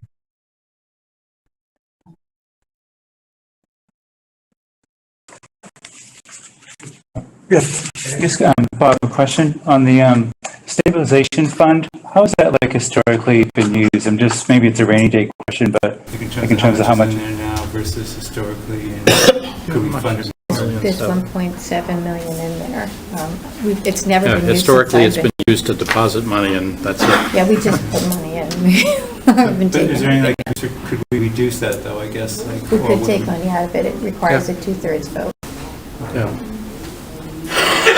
Yeah, weren't we talking about the stabilization fund? That's another place that we could fund it, we can add to it from free cash. Yeah. And then that is another place where we could, kind of maybe look at this short-term, another kind of short-term bridge is using the stabilization fund. Gives you some flexibility. Versus borrowing, right. Yeah, I'll give you an example. Right, it's unusual that we don't have a capital stabilization fund, never mind just a stabilization fund. So for instance, if you had a capital stabilization fund or used the stabilization fund, you could say, for the next so many years, we want to draw this down to pay for extra capital. That'd be one example. We kind of do all the things you would do otherwise without giving things fancy avenues and names, but if you wanted to have a little more discipline, you could start parking money in different spots and say, this is what it's for. For the next 2 years, we have an issue with the town or the schools. I'm not sure when it'll end. So for the next 2 years, let's do this, for instance, whatever it is. And then, it's a lot easier to envision that for capital that has a more finite cost. And that's been things the Finance Committee has, kind of discussed and somewhat struggled with because 17.7 in free cash looks like, it's free everything in town. And it is really good, but I think your policy is to keep at least around half that anyways, just for a rainy day. So maybe this 7 million or 8 million, it's really useful to be used. And if it was in a stabilization fund, that maybe the philosophy would have been better developed. When money's in there, this is what we do with it, as opposed to just it's extra and free cash. That was the thinking. Yeah, because the free cash gives you the most flexibility. Yeah. Of course. Yes, come on. Bob, on the free cash slide, that the expense, coming in under on expenses, is that sort of some of that almost permanently will happen? Because almost in the budgeting exercise, you're not going to be able to spend, somebody leaves, so the line, the expense under budget, is that really kind of a fault in the budgeting process that there's actually going to be, in reality, you can't spend it all because people leave? So is there some flexibility, like in the school budget, to add something because you're not going to spend it? Yeah, that's always a tricky exercise that both of us face. It's a little harder for us because we have lines that constrain us more and they have a bottom line for the whole budget. But just like the example I gave in health insurance, we know we can cut $800,000 this year out of the health insurance budget. That doesn't mean next year we can afford to do that. So, by the same token, we know we're going to have so many positions vacant this year, but we don't know that next year. Odds are there's always turnover, there's always retirements, there's always people that leave. There'll probably be certain positions open, but both the school and the towns have always budgeted as if it's fully staffed, because what if it is? No, I think it's, what I'm getting to, I think there's probably room in the school budget to do some of this, because you're not gonna spend the whole budget.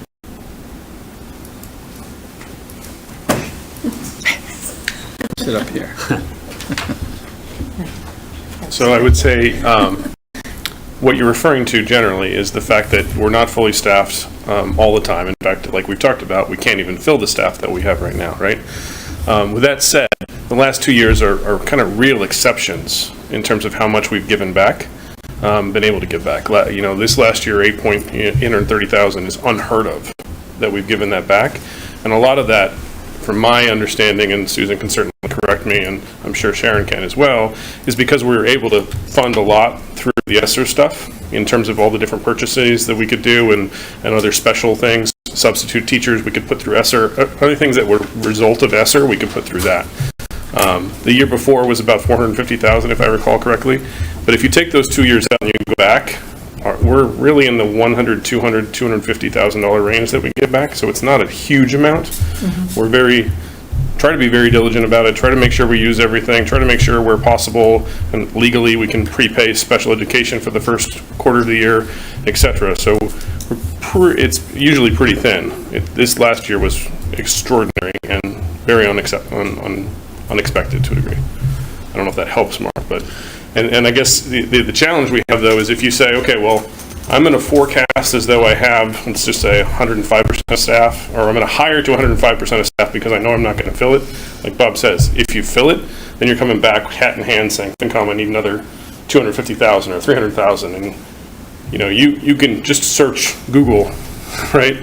People have been fired for that across the state, right? We don't want to put anybody in the position for that, from our director of finance to our superintendent to really any of us. We don't want to be over budget. We'd much rather be under budget. So it's a tricky line. I appreciate the question because that's always something to do, but you want to be very careful and diligent about it as well. So I guess, in long story short, I'd rather have a higher budget and come under budget than have a lower budget and come back and ask for more money. We put ourselves in bad shape in that space from a practice perspective. Does that make sense? Yeah.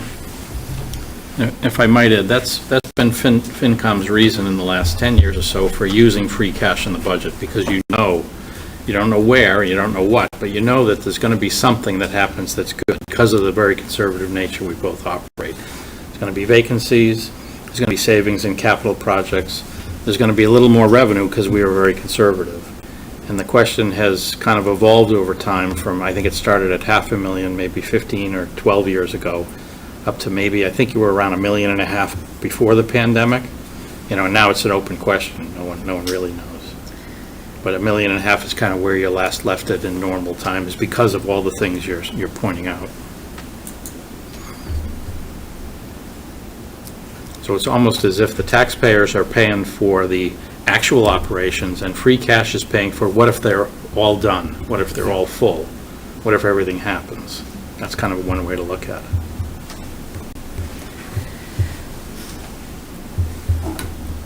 Any other kind of questions as it relates to that? I think we can let Sharon off the hook for a little while, which is nice. You can breathe easy now, Sharon. The next item that we had on the agenda was to talk a little bit more about the process around ARPA. Go ahead, Rob. You do need to vote something. That's right. It was a nice try. As soon as that slide stayed up there. Or you have to designate Sharon or someone to decide for you. That was very sly. You're just like, well, that was a good talk. Yeah, it was a good try. Let's move along. All right. Sorry about that. So this is, all right. So when we have to. What you do is pick an amount of free cash to use in the budget. And, we know there's $400,000 more than anything we're showing you. And, we can either include that or have some other plan and discussion for that. I think what I said earlier was, there's about $450,000 using some we hadn't spent yet, that the schools could have 250, OPEB could have 150, and the town would take 50 for some of the pay and class stuff. And that would help them, at least, take a bite out of, some of the things they just mentioned, if it's another 250,000. So if you want to keep that type of formula or anything else you invent in the back of your mind, then you can go back to this and say, okay, where do we need to land?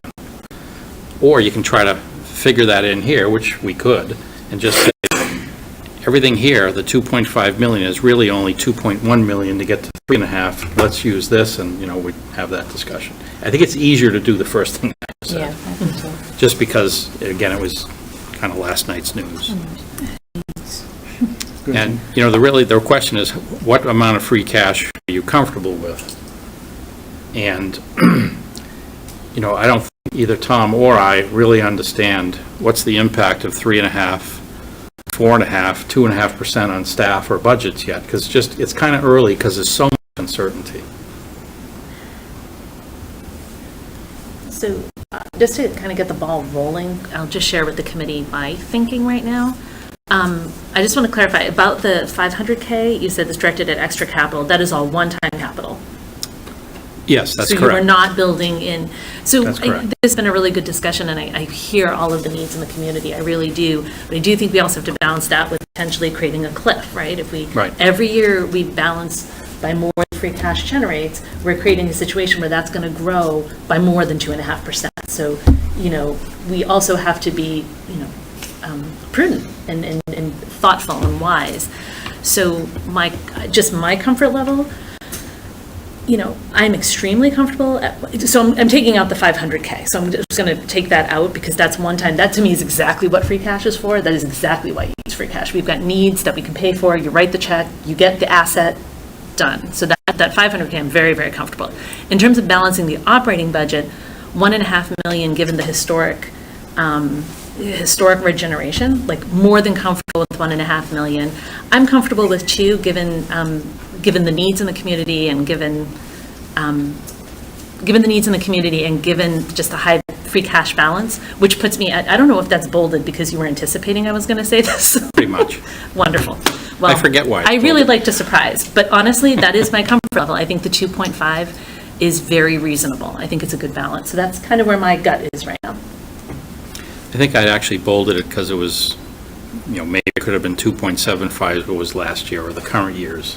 It's consistent. And I think it bears repeating that. I remember those discussions, and we said we're going to an uncomfortable level here because of the pandemic. Right. Just because we're uncomfortable with it, that doesn't change. That's the new baseline, and that's going to keep growing. So we can't keep adding to it because of a temporary situation, which is the pandemic, because we're going to create a real problem 2 or 3 years out for the next finance committee. So I'm at 2.5. But I'm only comfortable with 2.5 because the 0.5 is one-time capital expense. What I'm really comfortable with is about $2 million for the operating budget. Excuse me, Ed.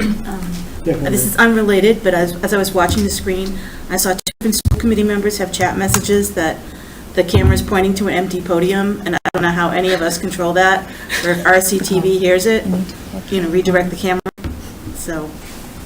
Okay, there we go. No, because I saw a message That's from actually Sean my Grant fault, there. not Yeah. RCTV. Sorry to interrupt. Any other thoughts from any of the committee members? Oh, actually, let's see if Eric's got his hand up. Oh, go ahead, Jim. Sorry. So, the fact that free cash keeps growing says to me that we're not spending enough of it, right? That we keep having this stuff line up. We tell the taxpayers we need an override, and yet our free cash balance keeps growing and growing and growing and growing. And it is what it is, right? We have to budget certain ways to budget for full attendance. We can't count on delinquent taxpayers coming up and paying. So I understand that, but I think we need to keep spending that free cash, because I hate to see us stopping, telling the school departments we can't hire these people that we need because, we're not comfortable with how much free cash we're using because, it keeps piling up.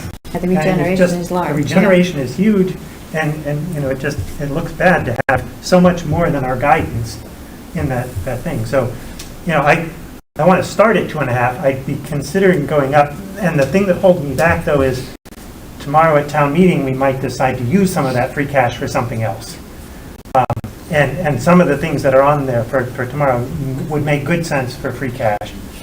So I'm definitely comfortable with 2.5, and I could go higher, but I want to see, what we come up with tomorrow night in terms of, is it more appropriate to use free cash to buy the Meadowbrook land? And maybe that's a real estate investment for free cash that we decide to cash out later, if we decide to sell back off the lots, or, assuming we buy all of them to start with. Anybody else besides Gene? No, go ahead, Gene, go ahead. So I completely agree with you. We need a strategy for paying down this free cash. Like, I 100% agree with you. My concern is using it to balance the operating budget. So I actually agree with you completely, but I think this is later on the agenda, we're going to be chatting a little bit about, and I think you're right, we need to figure out what are one-time capital expenses, and then Meadowbrook land is a good example. Like, what can we use this money for in a way that's sustainable? So I agree with you, but I'm hesitant to, of all the things we can do with free cash, using an unsustainable amount in the operating budget makes me nervous. But I agree with you on the need to spend it, absolutely. But I'm not sure it's unsustainable given how much regeneration that we've seen over the past number of years. I think it would be over time. So if you use 3 million so we use 2 million and we regenerate 1.5, 2. Now you're baseline. You use 3, now you're losing $1 million. That's sustainable for about 7 years. Do you see what I'm saying? Yeah. Yeah. 7 years is a long way out, though. I mean, it is, but it feels dishonest to me, because you're telling the community we can afford these services when the real answer is we can afford them for 5 or 6 years. And then you're going to be making massive cuts. I'd rather spend the money on investments in infrastructure and technology and things that we can say we use that money, in a way that was sustainable. But I hear you. I really do. Go, Jackie. Just a request, can we please go back a few slides to the free cash? I don't know if it was historical or the sources of it. Thank you.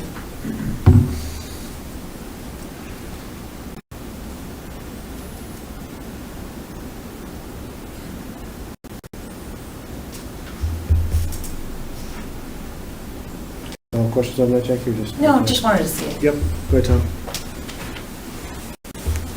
He probably knows I'm going to stretch your thinking here for a second. Oh, good.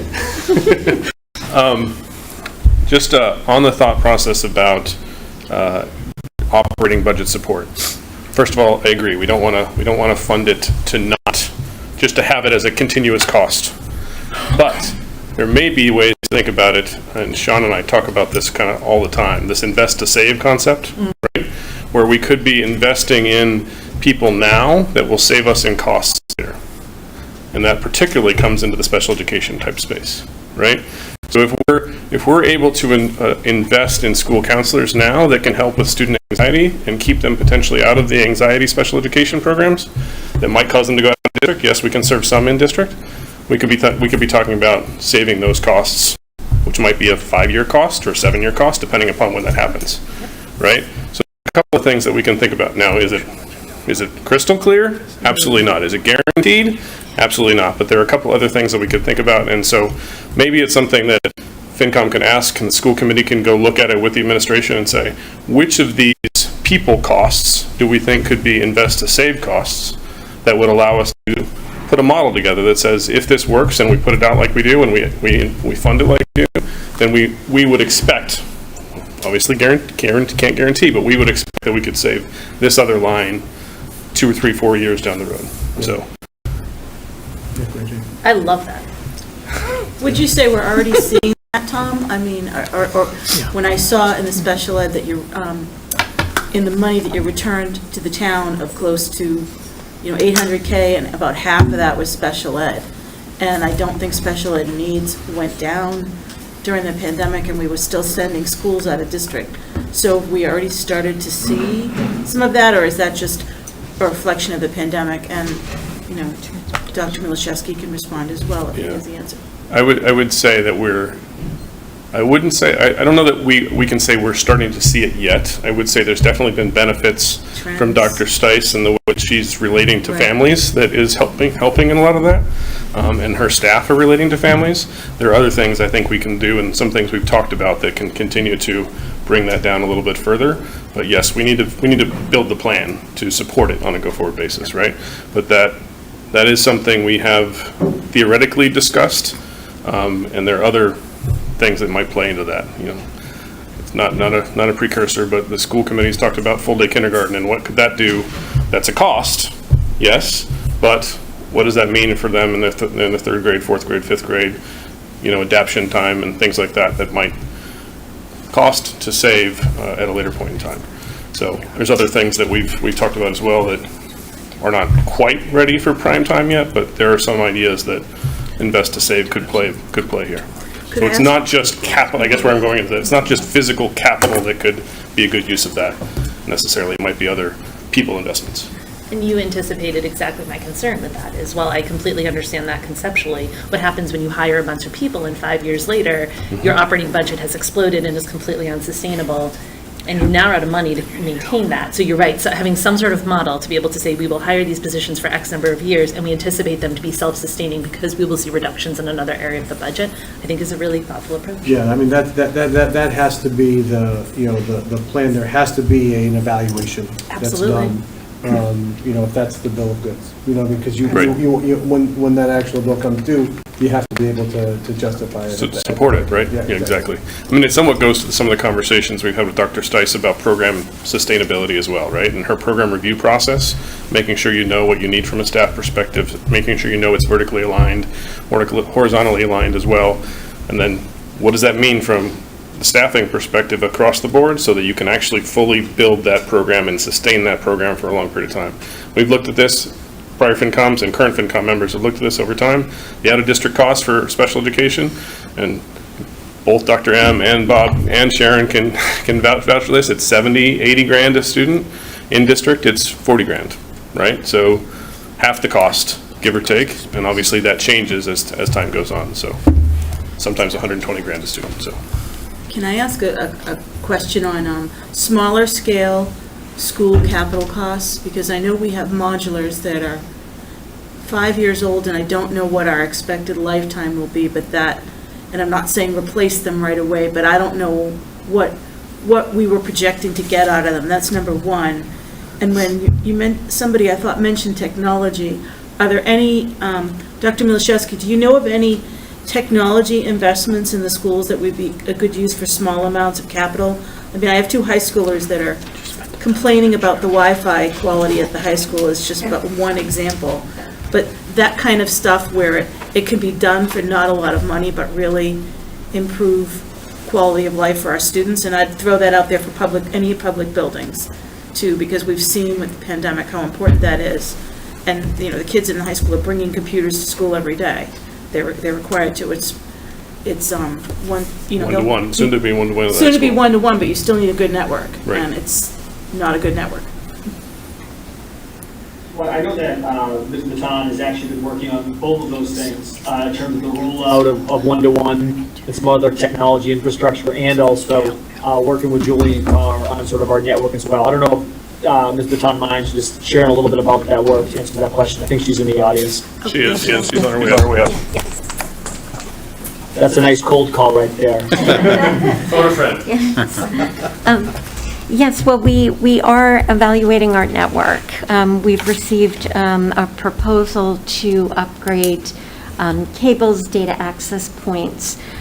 We also are, at this moment, imaging computers in order to distribute those to our high school students for one-to-one initiative, which we'll see roll out at the very beginning of November. So we're actively involved in improving the network, getting devices in the hands of our high schoolers, and continuing to see what more we need to do in order to serve our students through the use of technology. Thank you. I think in that area, we actually feel that that's an area as an asset for us right now. I think that we feel that we have a lot of the technology infrastructure there. I mean, maybe some minor sort of capital improvements, but I feel overall, in conversations with both Susan and with Julian, that we feel like we're actually in a pretty good place with that right now. And I know there's a heavy investment in technology last spring as well. I think I saw Joe Huggins on the call. Yep.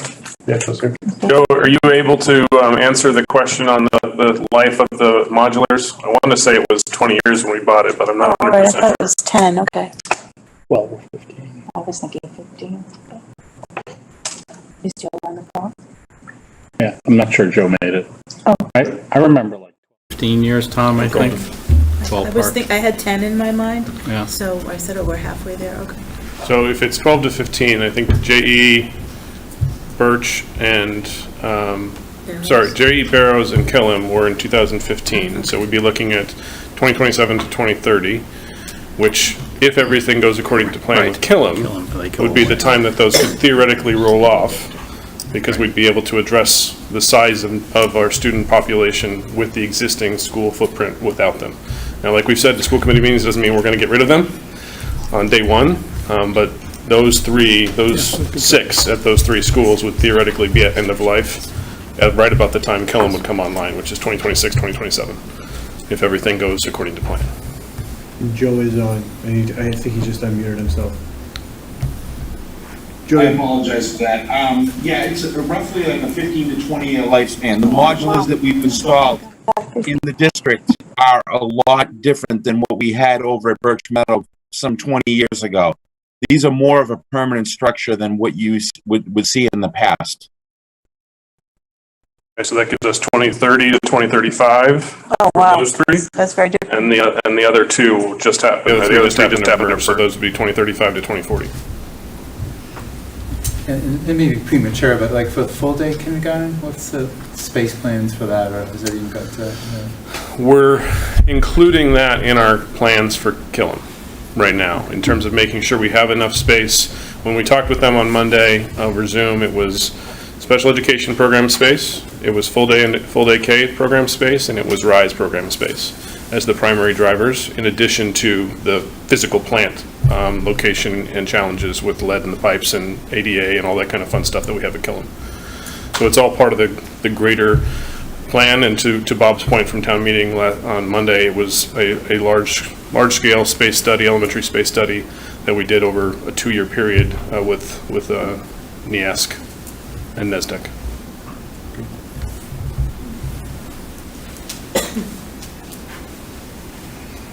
Could I just chime in on that question, Sean? Oh, yeah, Sean, sorry, yep. I don't know, I couldn't see who asked the question. Was that Mark? No, it was Joe. Oh, Joe. Okay, so the question about, space and full day K, I think is a little bit of a remnant of a time when our full day K enrollment was lower than it is today. With our full day K enrollment, which is all paid or mostly paid today, being as high as it is, you don't actually see a significant increase in most likely in most scenarios. If you were to move the few remaining half-day students to full day, for the most part, you'd allocate them out. You'd see them allocated back out to their home schools. And at least in this year's kindergarten cohort, many of those kindergarten classrooms have space to absorb the students from their home schools that have moved to a half-day classroom somewhere else. So it doesn't. I think maybe 10 years ago, when or 5-6 years ago, even when full-day kindergarten enrollment was much lower than it is today, or meaningfully lower than it is today, then you were looking at additional classrooms. I'm not sure we'd see a massive need for additional classrooms if we move to universal full-day K today. Thanks, Sean. Any other, Bobby, do you mind putting that slide back up, just, with the percentages again? Any other thoughts from the committee? Just make sure any other thoughts from the committee on that one? Any other? I'll weigh in, at least from my perspective. I think I side more with how Jeffrey was thinking of this. I'm more of the mind, again, just kind of giving it a little bit more room, a little bit more, casting a little bit longer shadow. It's not that I don't share Gene's concerns, because I certainly do. I think that's an inherent discipline that I think we can always track back to, and then there's going to be, hopefully there won't be tough decisions that'll have to be made in the short term, but there inevitably is always in the long term. You know, so and I'm not, kind of robbing Peter to pay Paul. I just think where we are right now, it makes sense to err on the side of, something that's in the, I'm more than comfortable with 2.75 and the, range, to be on the higher end than what's in bold, at 2.5. So so we have to, so this is a vote for us, Bob? I can't just move on? So I propose to use. We can't move on. It's kind of like how do I borrow debt with no one telling me anything? Well, I do have a question. So Yeah, go ahead, if we built into this model, is what percentage? Built into what model? Into the model we're looking at that came? If FinCom, your last number I think was 2.75. If you vote to use $2.75 million to support the budget next year, parentheses, $500,000 of that is for capital, and the rest is really for the operating budgets, then the schools in the town are looking at 3.9%, plus if you're willing, that extra 400,000 split up, the ways I described. So it would certainly take a good bite out of what the schools mentioned when they said 400,000 to 600,000 or whatever it was. Well, I think Mark's question was, what was the assumption that we made as per?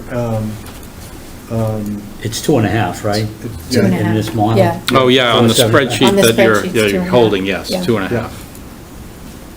So I think if we up it, what you're saying, Ed, to like the, 2.75, it adds 250, which could probably cover, I would think, what the school committee's looking for. Yeah, we used 2.5. Partially. I don't, I'd sort of like to hear what the school committee needs, because we're sort of playing this budgeting game where you're not going to spend it. Yeah, you don't want to. So you're not going to budget it, so you're not going to do things you should do. So I would almost say, if it's a budgeting exercise, we know it's going to fall short next year.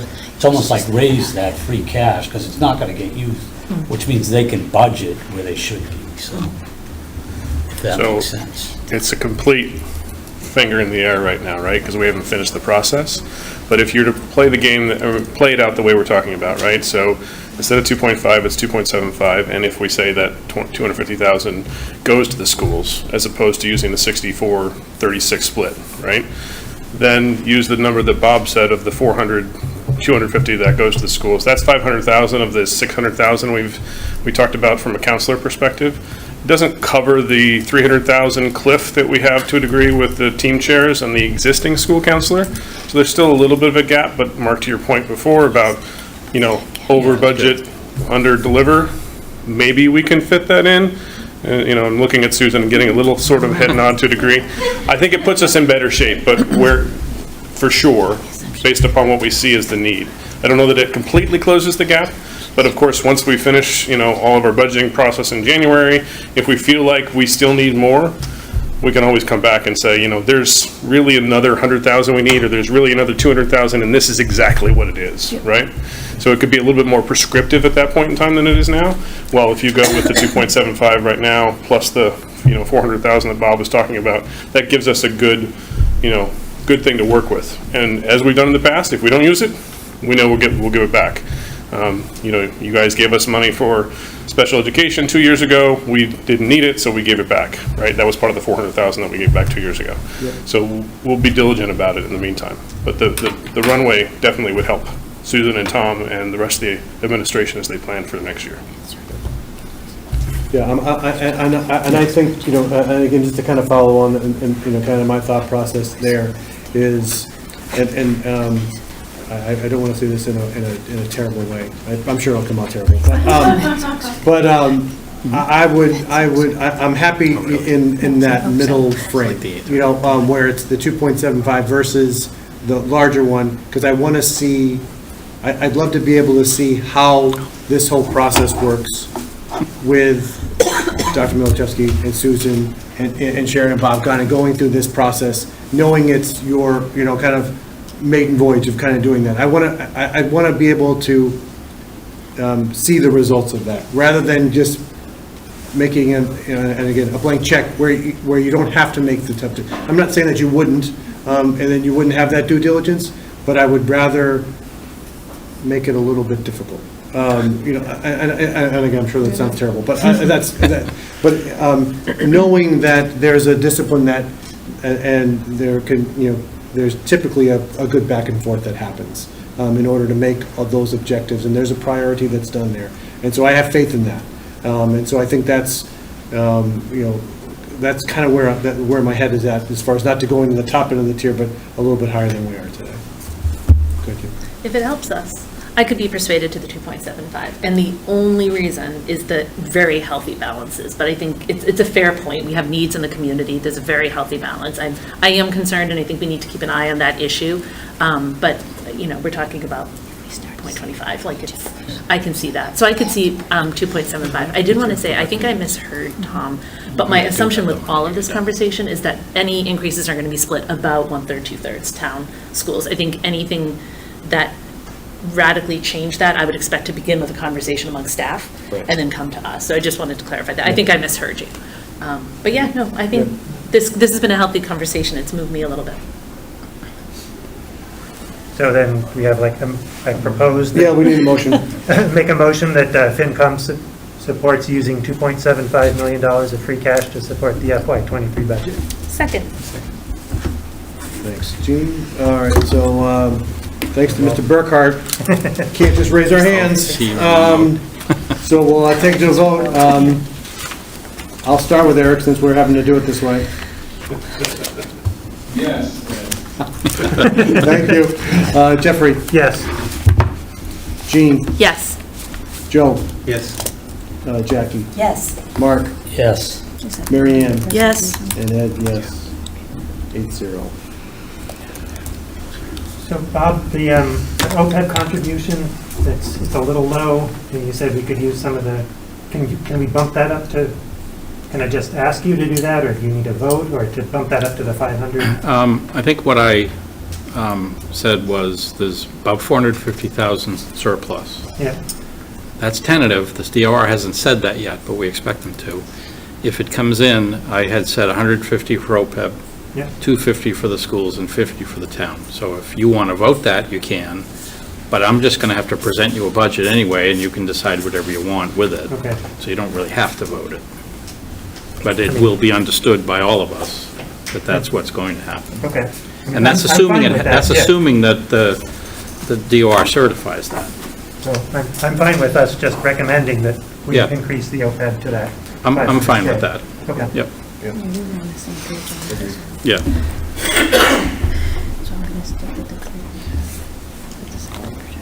All right. Okay, so now we can move on. Sorry, I jumped again there. So let's kind of revisit ARPA and again, kind of. So one of the things, and just to kind of be able to frame it a little bit, I had between Gene and I, we have reached out to both.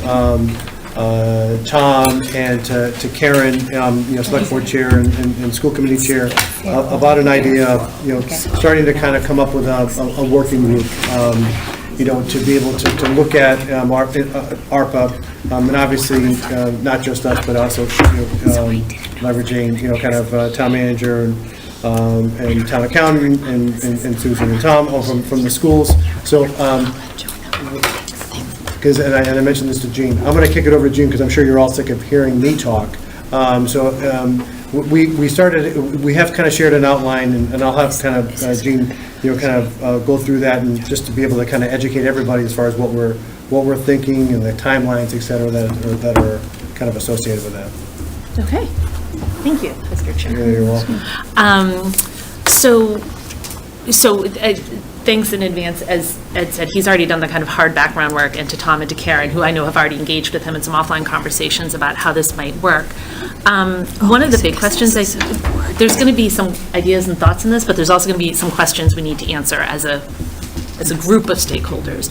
One of them is, should we just be looking at ARPA funds, or should we be taking a broader look at things like free cash? So that's something, I think, something of an open question and would need to be defined. But at any rate, we've got a significant amount of ARPA funds that can benefit the community. We've discussed free cash, which is excessive, and we really should be having some conversations about community priorities, the capital and debt plan that exists, maybe some ideas people have that aren't on the capital and debt plan, and some mechanism to prioritize them. So this proposal is basically trying to find a way to take those excess funds and develop a spending plan for them that reflects the needs, priorities, and values of the community. But when Ed and I, in full disclosure, Bob was really involved in these discussions, there's some secondary objectives. This is an opportunity for the town to really increase their trust in how we manage our money. So it's an opportunity that could be squandered, or we could really embrace it and have the community feel like, wow, this was a really thoughtful process. Everyone who needed to be involved is involved, and I understand. There's going to be feelings at the end of this about everything. Not everyone's going to get what they want, so everyone's going to have feelings. But hopefully, everyone can say, I get why the decisions were made. I get who was there. I get the process. I get why these decisions were made. And another priority I think we both had was really engaging town meeting. So the timeframe I'm about to talk about is actually really driven by town meetings, not by anything else, but by making sure that town meeting is getting regular updates so that they're really engaged in the process. So, as Ed said, what our first step is to figure out who's on this group. And the proposal is Ed and myself, the chair and the vice chair of the Finance Committee, the chair and the vice chair of the Select Board, the chair and the vice chair of the School Committee, the school superintendent, the school director of finance, the town manager, and the town accountant. If you do the math, it's 4 elected people, 4 staff people, and then FinCom were appointed. So it's sort of balanced. You've got 4 people from staff, 4 people elected, and then 2 appointed people. So it's a very balanced group. It's also, I think, about 1, 2, 3, 4, 5, 6, 7, 8, 9, 10-ish. Yeah. It feels about the right size.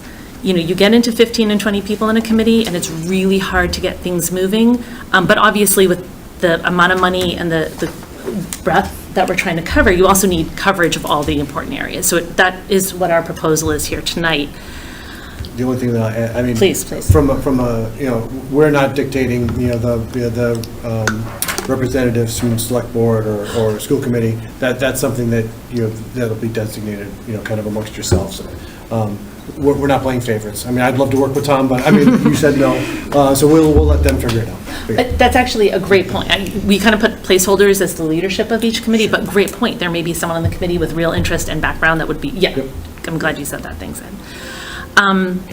So what my hope would be is for this November town meeting, which is in like 3 weeks, that we could at least present to town meeting the concept of this working group and the makeup of it. That we as sort of a combined staff, elected, appointed officials from both sides, school and town, could say, this is how we're going to make these decisions. So I'm hoping tonight we can have a good discussion and come to some consensus about this. The other thing, so where you go from there? So in November, we say, okay, town meeting, here, we've got this money. We're going to define, for instance, something we'll have to define is how much free cash do we keep on hand? Bobby made a really good point. Our FinCom policy is about half of what we have now, but we really need to have a discussion. Is that what we're targeting, or should we have a little more than our policy, right? So that'll be work the FinCom needs to do.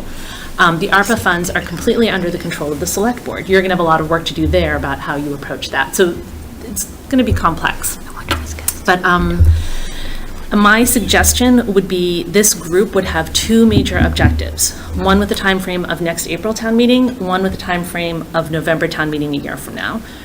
By April, we should be able to present to town meeting what the decision matrix is. So we are going to make this decision based on the following criteria. And this is something this committee's heard me say before, and it's something I feel really, really strongly about. Before we start talking about this project or that project or this project or that project, this group should have a conversation. And by the way, with regular report backs to this committee, the select board, like regular engagement with the whole community, not like we'd be off in a corner and come back every 3 months, like very regular loop backs. Which is why you need that 3 or 4 month period, because you've got to have those loop backs and come back to talk to my committee. They said, think about this, think about that. But the ideal would be for April to be able to go to town meeting and say, we are going to spend the ARPA funds and X dollars of free cash, and we are going to use the following criteria. And as we've had some discussions, and I've listened to school committee and select board meetings, and I've taken notes too, things like sustainability, things like equity, things like long-term investment instead of short-term tactical spends, things like that. Those are examples of ways you might make the decision. For instance, The group would have to discuss that, come to consensus, get buy-in. So hopefully by April, we could say, okay, town meeting, we're now ready to brainstorm all the things we want to spend the money on, but just so you know, here are the 5 criteria we're going to use. When we look at the list, we're going to base the decisions on these criteria, and then spend April through November brainstorming the list with everyone involved, prioritizing based on available funds, things like what does ARPA cover, what does ARPA not cover, what can we get a grant for versus free cash. So that becomes kind of complex. The goal would be a year from this November, so November of '22, to approach town meeting with a plan on how to spend both the ARPA funds and I would say excess free cash. How'd I do? Very good. Okay. Much better than I could have done, much quicker too. I was trying to. Gee, when are the ARPA funds available? We already have them. Yeah. We have half of the money already. Yeah. So there's a little risk with inflation that the cost could go up by waiting too long. So I think you bring up a really good point. Inflation risk is huge.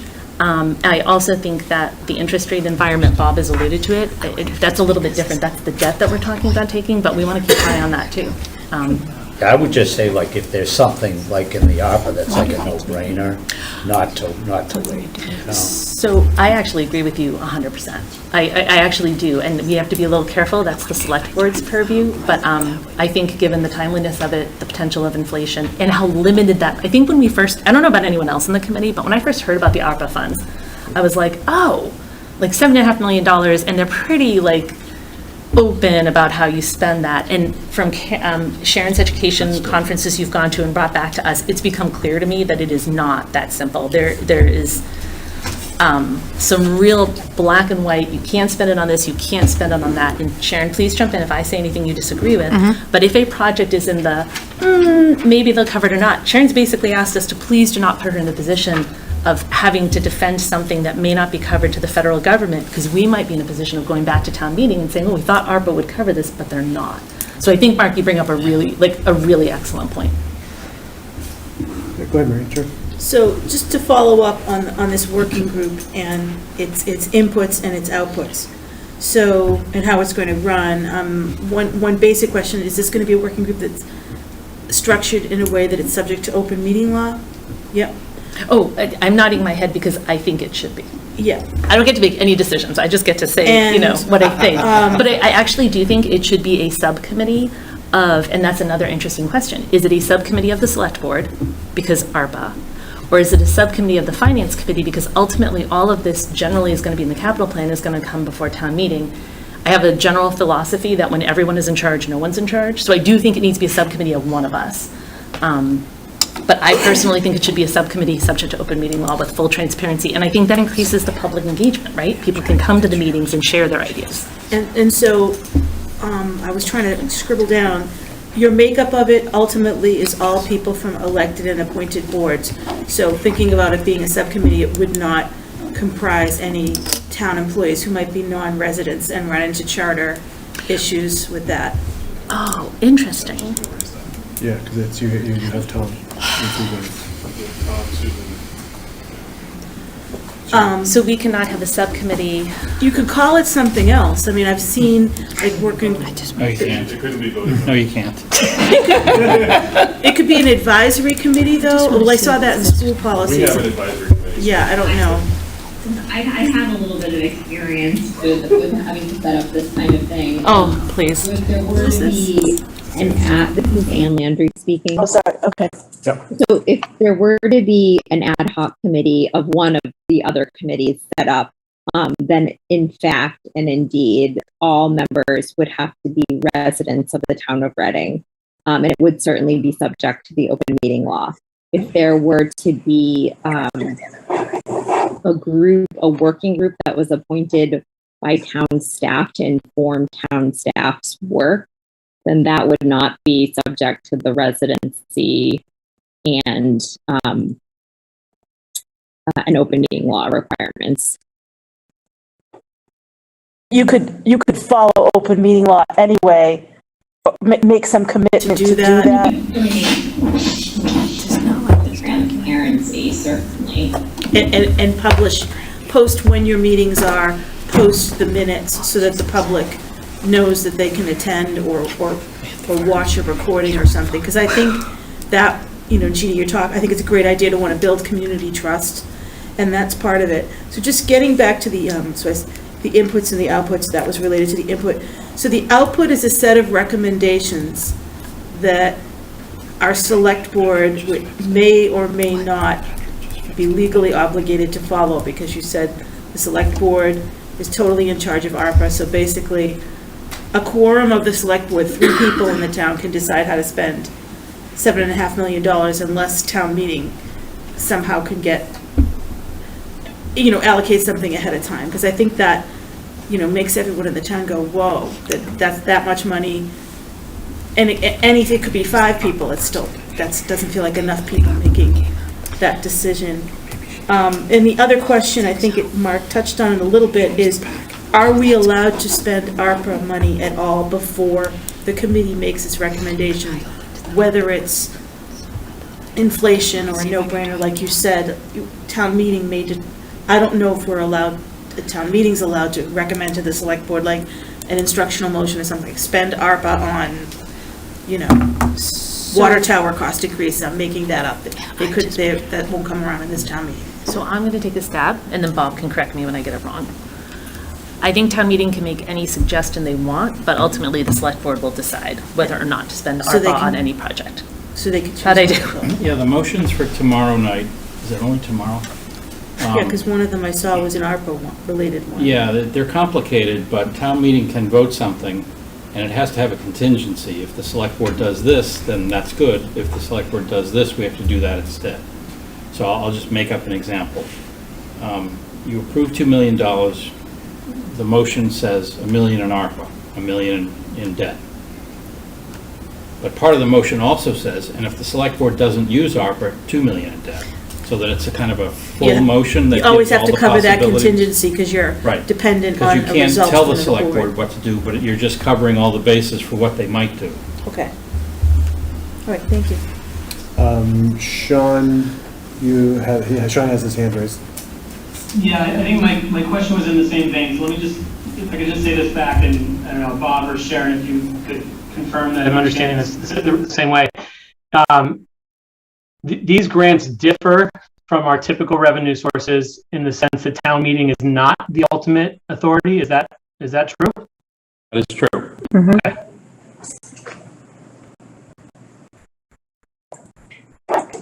That's bizarre. Thank you. I actually have a clarifying question on that. So a confusion I have is, let's say we decided to use ARPA funds on something in the capital plan. Doesn't town meeting have a role there? So in other words, the select board can't authorize $3 million for X unless it's in the capital plan, or can they, actually? Because I'm saying it out loud, maybe. I guess they can, because it's their vote, it's not a town meeting vote. So in theory, they could spend it on any legal purpose, regardless of what town meeting or anyone else has seen or said. That's helpful. Ann's got her hand up too. Sure, just hearing some of the goals expressed for this subcommittee or ad hoc committee, I'm thinking that maybe a way structurally to achieve those goals is to set it up as an ad hoc committee where you appoint residents and elected officials, and then any town staff that you would be interested in including, you could invite to join the meetings, could invite to participate as advisors, but they wouldn't have the ability to vote unless they were also a town resident. For what it's worth, and that's just what I was thinking, was you keep the same group with the acknowledgement that staff is there to advise, give expertise. But you have 6 voting members, 2 select board, 2 school committee, 2 FINCOM, that's 6 voting members who are all residents who meet that requirement. But you're right, Ann, it would have to be with the understanding that the group always meets as a whole, because there's no way you could do this without staff. Right, and then it would still be subject to the open meeting law, and then you could have all the folks at the table that you had envisioned. In my opinion, which is still valid for a few months, is staff should be voting members as rarely as possible on any working group or committee or whatever. Sometimes by virtue of office, for instance, Sharon is as the town accountant. She's a voting member on the board. I think that's bad policy. I think we're there for a different reason, for a different purpose. We should attend, we should give you our opinions, and then you should decide. It's just my personal opinion based on experience. That's fair. Any other questions? Sean, do you have your hand back up again, or is this a... I do, thanks, Ed. So I'm just trying to think through structurally how this works. So theoretically, if the select board allocated ARPA funds to some, to some budget line item, and town meeting decided they didn't want to support that thing that the select board was trying to fund, they could reduce the operating budget for that line item, by an offsetting amount, or I guess, do the select board's allocation of the ARPA funds obligate the specific thing for which they voted to allocate the funds, or does it become part of a budget line item? So, thinking about, I don't know, pick one of the town budget items or pick the school budget overall. What does that actually look like in practice?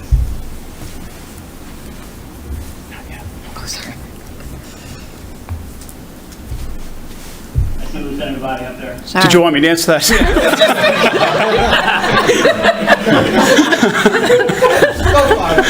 Sorry about that.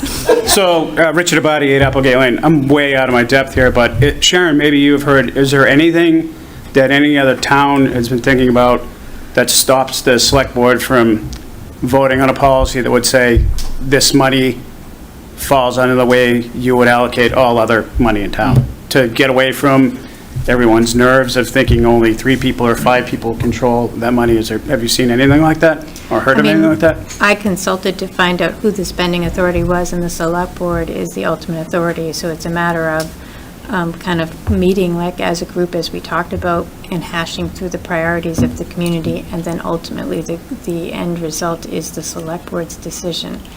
And typically, and the reason that town meeting doesn't have much of a say here is typically grants don't go to town meeting. Grants are usually granted and they have a specific purpose, and we just use them for the purpose for which they're intended. This particular grant is a little far-reaching, and that's why the select board has to be assigned as some, like that spending authority. And I think that if town meeting were to instruct the select board, I think they would take that under advisement if they thought or felt very strongly about using ARPA funds for a specific need.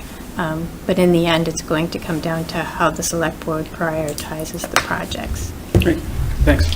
And the spending rules are nationwide. They're not customized to Massachusetts form of government. And it's the chief executive officer. Now, under the charter, the select board are the chief executive officer most of the time.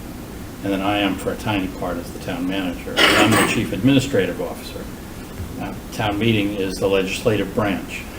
So if this was a city, it would be city council who would have the spending authority. They're the chief executive officer. So you just have to adapt to whatever structure of government you have and then ask the question and figure it out. This is the first and only time that anyone had ever heard of town meeting not having the final say, effectively. And just because of the town meeting form of government, that's unusual, but for the rest of the country, that's not unusual at all. There is no town meeting. Yeah, Chris, one thing, just to be able to kind of circle back to Sean's question, and correct me if I'm wrong, Sean, I don't know if you've got clarity on what you were asking about that piece. Just want to be able to kind of verify that back to you. Yeah, I think so. So, but I'll say it again, and Bob and Sharon, you can say yes or no. The select board votes on a specific use of the funds, and whatever specificity they apply is how it has to be spent, essentially. Yeah, and it would all go through a grant, so it wouldn't be in the general fund. All of that would be laid out within a grant. Right. Okay.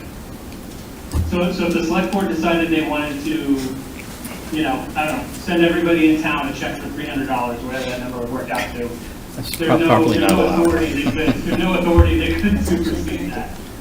I mean, I feel like we're definitely going to be very careful with this funding. Based on all the guidance we've been given, we'll probably want to check about every project that we're entertaining to be sure that it's actually an allowable expense. That would mean checking in with our auditors, who will ultimately be auditing the grant, because it's a federal grant over $750,000. They absolutely will look at it. And also any federal contact that we get managing our grant that could help us determine if what we're thinking could possibly be allowed.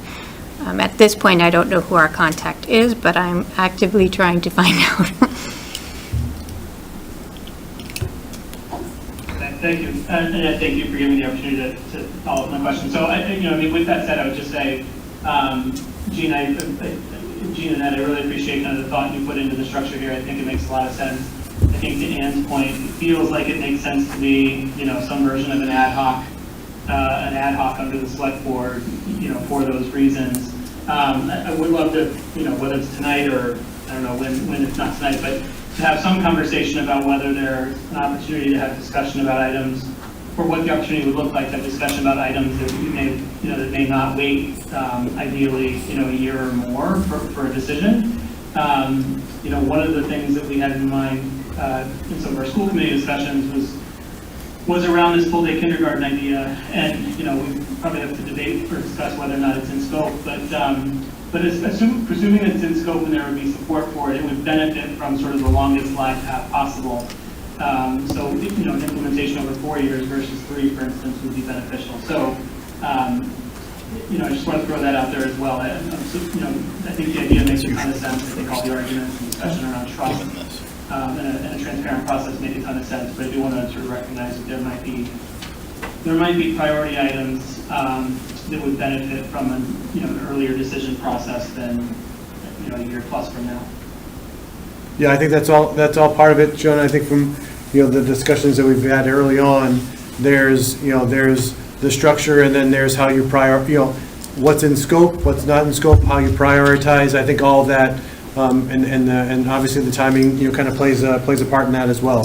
So I think it's easy to talk about, probably hard to execute, and that's why there's kind of a lot of people that'll be kind of part of the committee to be able to kind of do just that.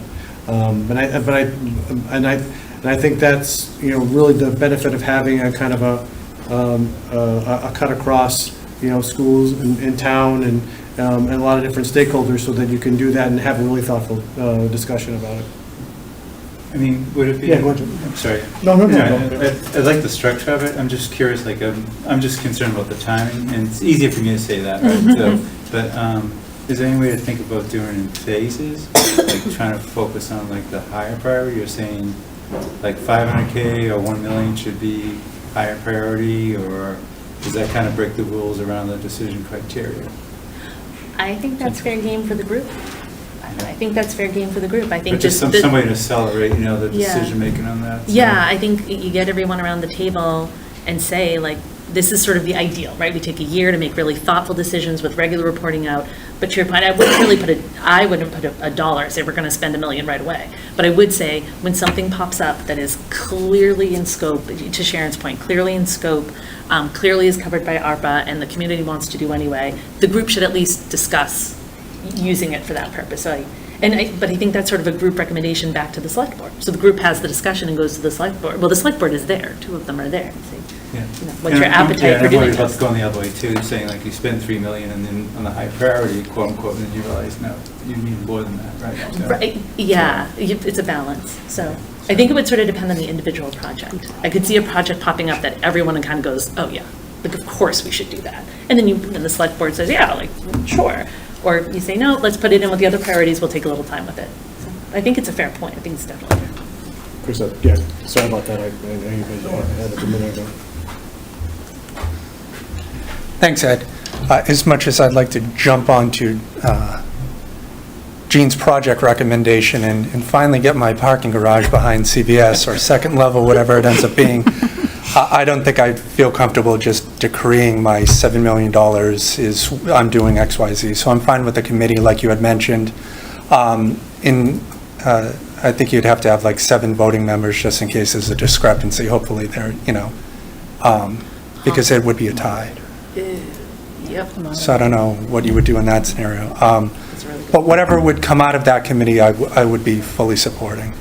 So that's just how I would feel in that. I think that with all those different moving parts in town all making the decision, I would feel confident that in the end you would come to the right one for the good of all the town, for the entire town. So, and that's that.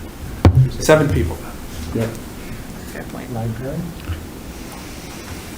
Falls under the town safety, you could kind of get into that. That's a good point. Well, yeah, we'll take that one. Yeah. Yeah, go ahead, Tom. Then Carol. Yeah, absolutely. No, it's perfect. He's going with the cup, so I guess it doesn't.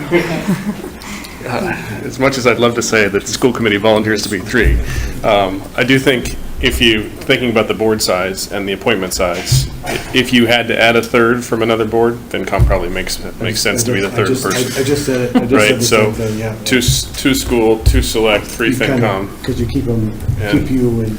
Right. Yeah, we cover both. Right. Yeah. So, And also, we really are advisory to town meeting. We're not just FinCom, we're the town meeting representatives there too, which I think is helpful. Yeah. Go ahead, Karen, sorry about that, yep. Thank you. Thank you, Jean and Ed and everybody for the feedback on this committee. I do think we come to great decisions when we work together, and this is a good broad composition across the town. It did just occur to me sitting there that, so the select board policy is to reorg their chair and vice chair every year, and so is the school committee, and so is the finance committee, and I hadn't really thought about, you know, I do think it would be great to get started early, and I like the April timeframe, because I think we're coming up with some ideas that Sharon's not getting clear guidance on, and it is my hope that everybody else starts jumping in beforehand, and by the time this committee gets to a recommendation, there's a lot more examples to follow, but I'll just throw that out there for consideration. I think you need continuity to get it through to next November, so I don't know if you guys have any thoughts about that. Thanks. I think that's a really, really good point. And I think that's for each board to decide. Are you going to put the chair and the vice chair on, knowing that it's going to shift in a few months? And I agree, my preference would be pick 2 people on the committee who's going to spend 12 months on this. You know the time frame. You know, yeah, I think that's. The commitment is for the. That goes. Yeah, for all. I agree with that. For us, Totally agree. Oh, Ann, sorry, I see you with your hand up. Sure, just you may want to consider having a representative from the library board of trustees if we're having you're envisioning having the elected boards represented on this group. Thanks, Ann. Go ahead. Real quick follow-up of what I just thought. The reorganization of chair, vice chair, et cetera, might end up not being the case in an election year kind of thing, because maybe someone doesn't rerun again or they're not reelected. So I'm not even sure how you're going to score away that scenario in any of these scenarios. And actually, as you were just talking, it occurred to me, these are open meetings. So one thing we could do as a preventative is what do you call it when you announce that everyone's going to be there at the meeting? Post the meeting, yeah. You could post all 3 boards for every one of these meetings. And that way, the 2 representatives from the school committee are X and Y, but the other 4 can come. And just knowing how this group works, like, everyone's going to participate. So I think that's another way, you know, everyone can't be a voting member, but I think in terms of participation, everyone can come to the meetings and participate. Mm-hmm. Just something to think of. Yeah. Yep.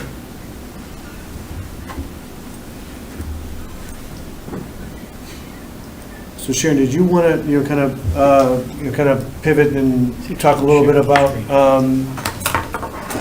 just for the uses? I know you gave some of this in the last kind of financial forum, but just maybe just any kind of tick on some of it, and then maybe just give an update of what you learned since. Full screen. We're fighting with the computer right now.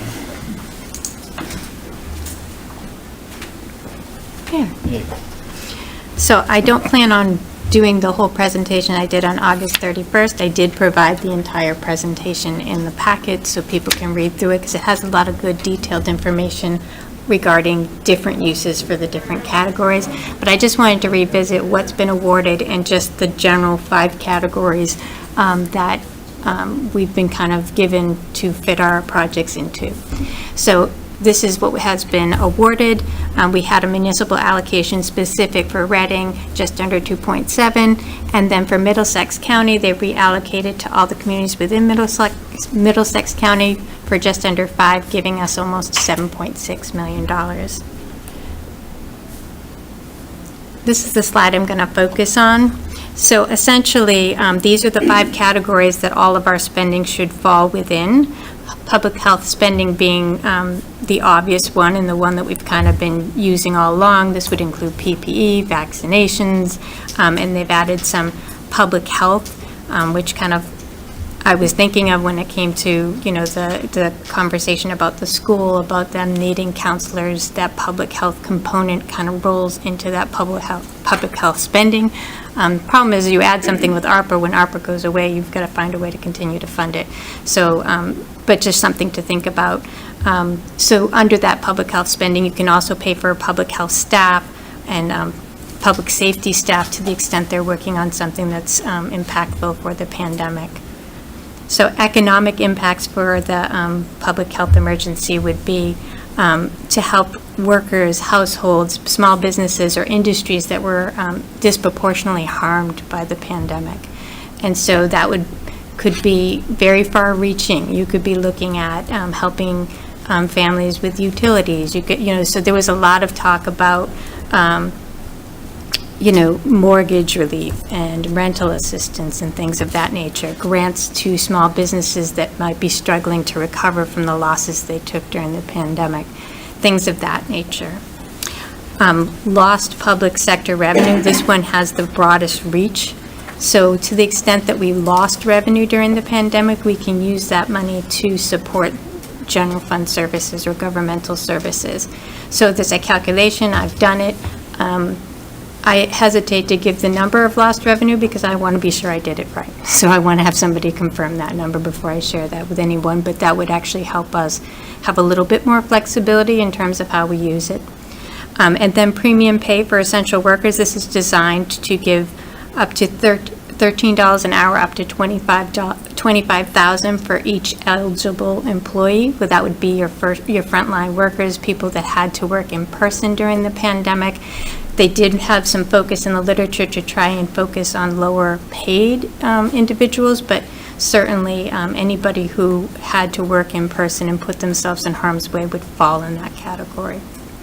And then finally, water, sewer, and broadband infrastructure. So anything for water that falls under the Clean Drinking Water or the Clean Water Revolving Fund, which the water tank does clearly fall under, would be covered by ARPA. Also sewer and stormwater infrastructure is covered, and broadband. Broadband being because so many were working remote, so many kids were working remote, and the internet was not fast enough to be efficient, and so that's something to be considered as well.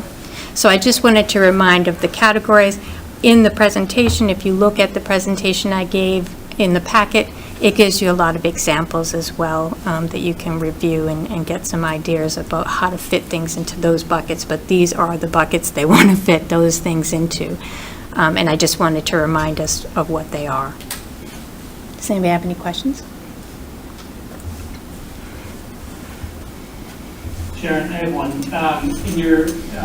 This is Sean. In your memo, in the packet, it also includes, let's say, serving the hardest hit communities and families, and that's excluded here. I assume that's because we're not a qualified census tract, nor are we a tribal government. But the fourth sub-bullet of where that one is sort of permissible is other populations, households, or geographic areas disproportionately impacted by the pandemic. So I would read that to mean that if we were looking at services or investments specifically for populations or households disproportionately impacted by the pandemic that fit into the categories here under number 3 in the memo, that we would be permitted to do that. Do you have a different read on that? That's the way I interpreted it as well. We don't have that qualified sensory tract, but if we have people that fall within that grouping, I still think we can utilize that aspect of the grant. Okay. And I see your hand up too.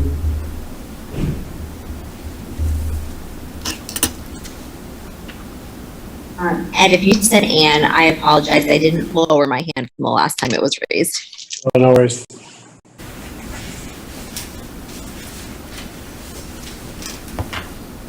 Any other questions for Sharon?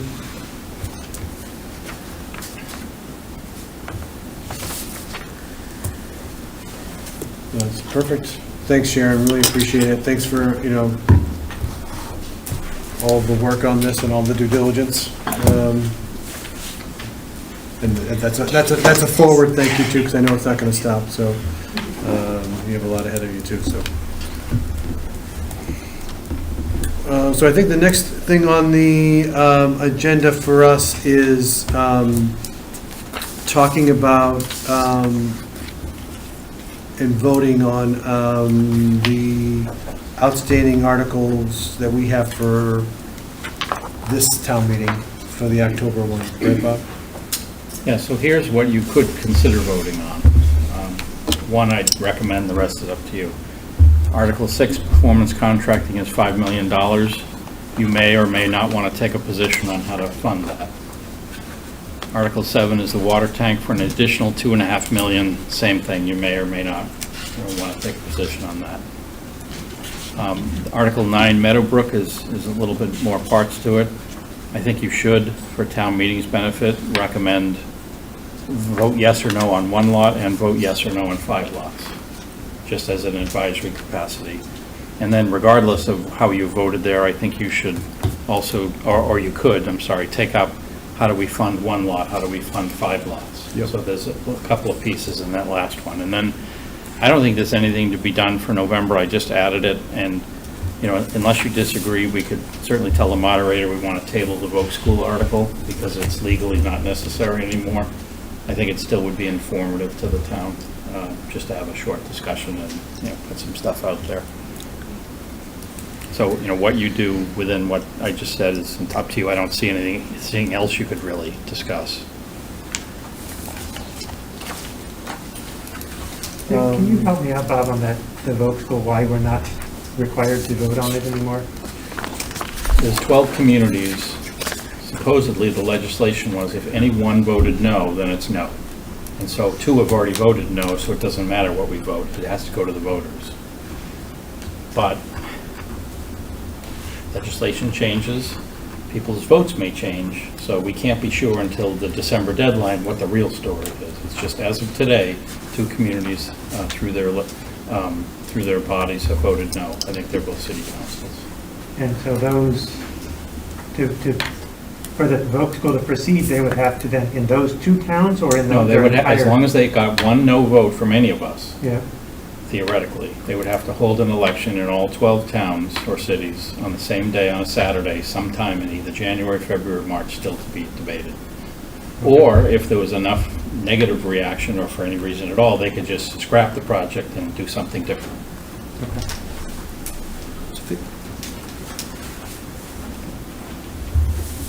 Can I ask a question? Oh, of course. So are we, Bob, why are we voting again on articles that we already voted on September 13th? This is only to how to pay for them. If you Oh, want to okay. do that tonight, instead of having the discussion tomorrow, so you can bring something to the floor. We just discussed this last night and said X. You don't have to. You don't Okay. have to at all. Just want to be sure I understood. Go ahead. The default is debt.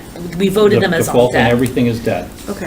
Other than, well, yes, the default is debt, but for the real estate purchases, there's a motion in front of town meeting that's lots of choices. Yeah, Meadowbrook, I feel like is a whole separate Everything thing. else, the default is debt only. And my follow-up is, I know the water tank is clearly in scope of ARPA. What about performance contracting? What's your, is that even going to be, I don't want to have a Didn't even discussion. hit my if it's- radar, I doubt it. actually. I don't think so. I doubt it. So that's one we should have. I wouldn't think so. I'd have to do some checking, but that one doesn't highlight to me as one that would fall in this category. No, not given what the issues within them are. If it was like broadband access or something for Yeah. students, then it would be, but. Yeah, like if, yeah, exactly. Yep.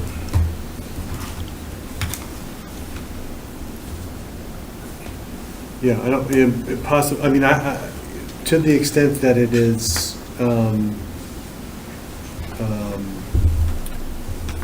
and again, the Article 6 is big enough that I don't think it's worthy to discuss it as part of free cash.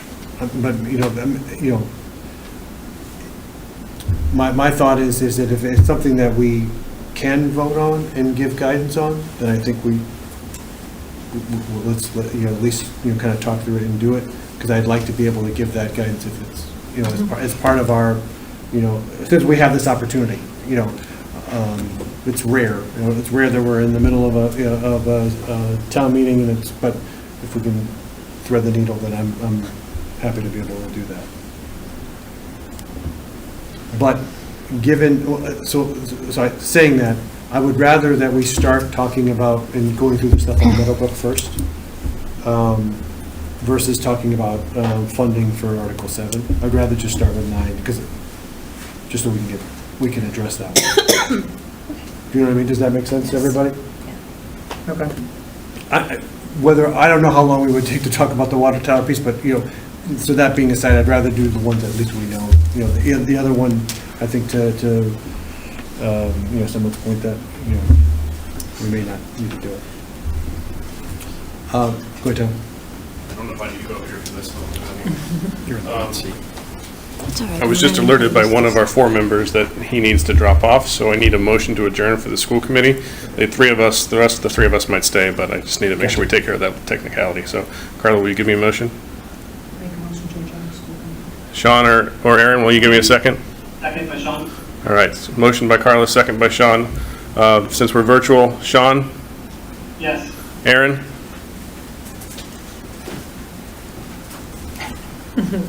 Aaron? She's still there, but she's muted. Nope, there she is. Yes, okay. Carla? Tom, yes. So, school committee's adjourned, but anybody else who wants to stick around still can. Thanks, Tom.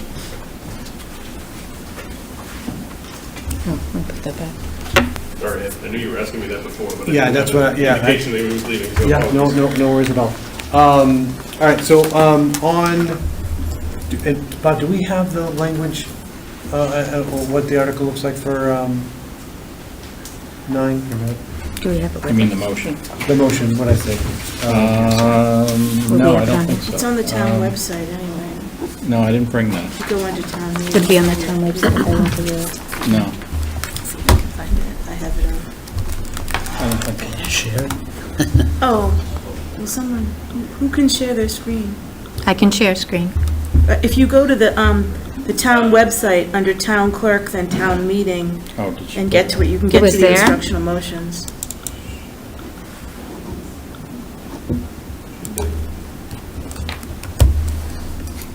If you go to like the... Can you send her the link? I don't know, I think she'll find it.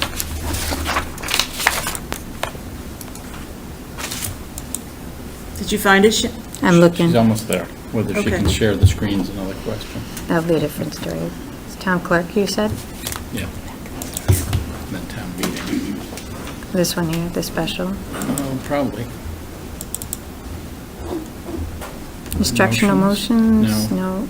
There are motions somewhere. There it is. Town meeting motions. Go up one. Oh, okay. Let's see if it'll let me share it. You want to go to the end. Oh, the end? It's not showing that it's gonna let me. And it's only sharing PowerPoints for some reason, not Word documents and PDFs. Yeah, that's weird. We can read it from here. Which one is it that we're looking 9. for? 9? Well, that's pretty long. Yes, indeed. Do you want me to read it? There's option A and B. Yeah, those are the 2 different, either 1 lot or 5 lots. I can read the whole thing, I guess. Is this all part of the same thing? Yeah. Wow, that's large. Okay. What would you like me to do? First of all, the motions, speak to how you're going to fund them as much as whether you want to or not. Yep. It's a pretty clean vote to just vote on 1 lot, yes or no, vote on 5 lots, yes or no, for the prices. And then the motions for town meeting include, by request, different ways to pay for it. It could have just been all debt, in which case the motions would be extremely simple, like most motions are. Oh, Jackie just floated up. Unless the way you're going to pay for them is an important factor for you deciding whether to support them or not, in which case, then you have the whole discussion. I wonder why Jackie's able to do it and we're not. Maybe it's because she's the host? Yeah. Thanks, Jackie. All right, so kind of open it up. let's start with, you know, as it's written, Which is 5. option A, which is acquire all 5 lots. Just, kind of open up for discussion, if anybody has any questions or just, you know, kind of points to start out.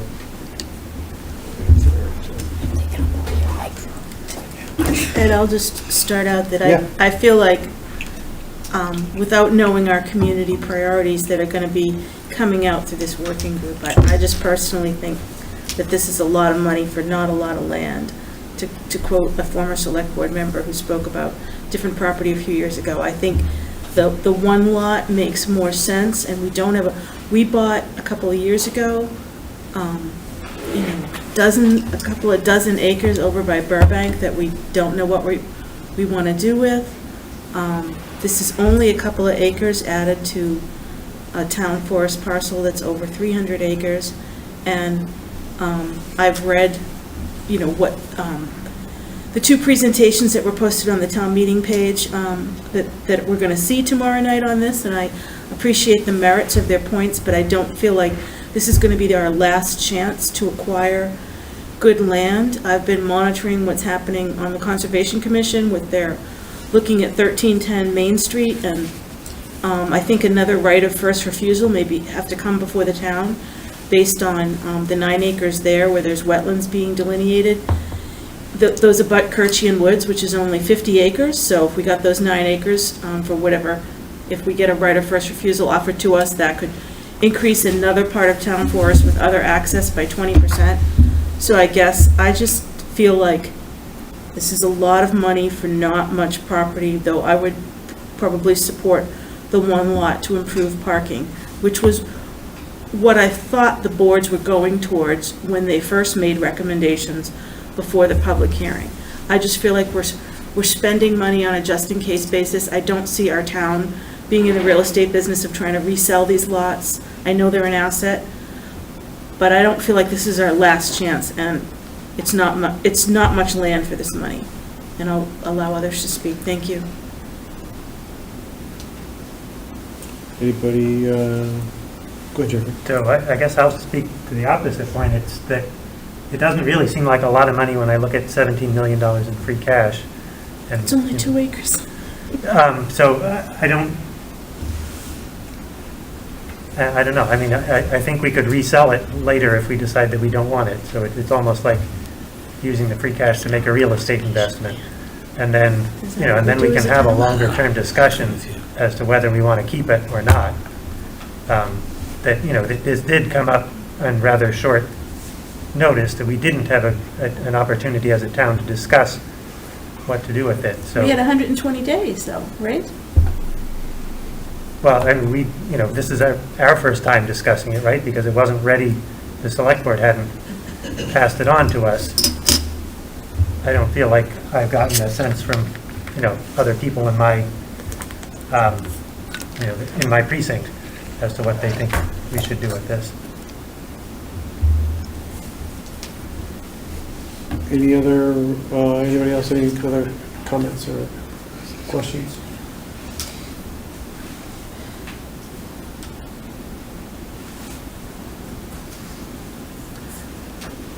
Go ahead. So I find it hard to talk about one option without talking about all of them. Do you mind if I kind of talk about all No, three? yeah, Okay. of course, sure, yeah, definitely. So I was able to watch the select board, I bet a lot of you were too, the select board meeting where a member of CONSCOM, I think she's the chair.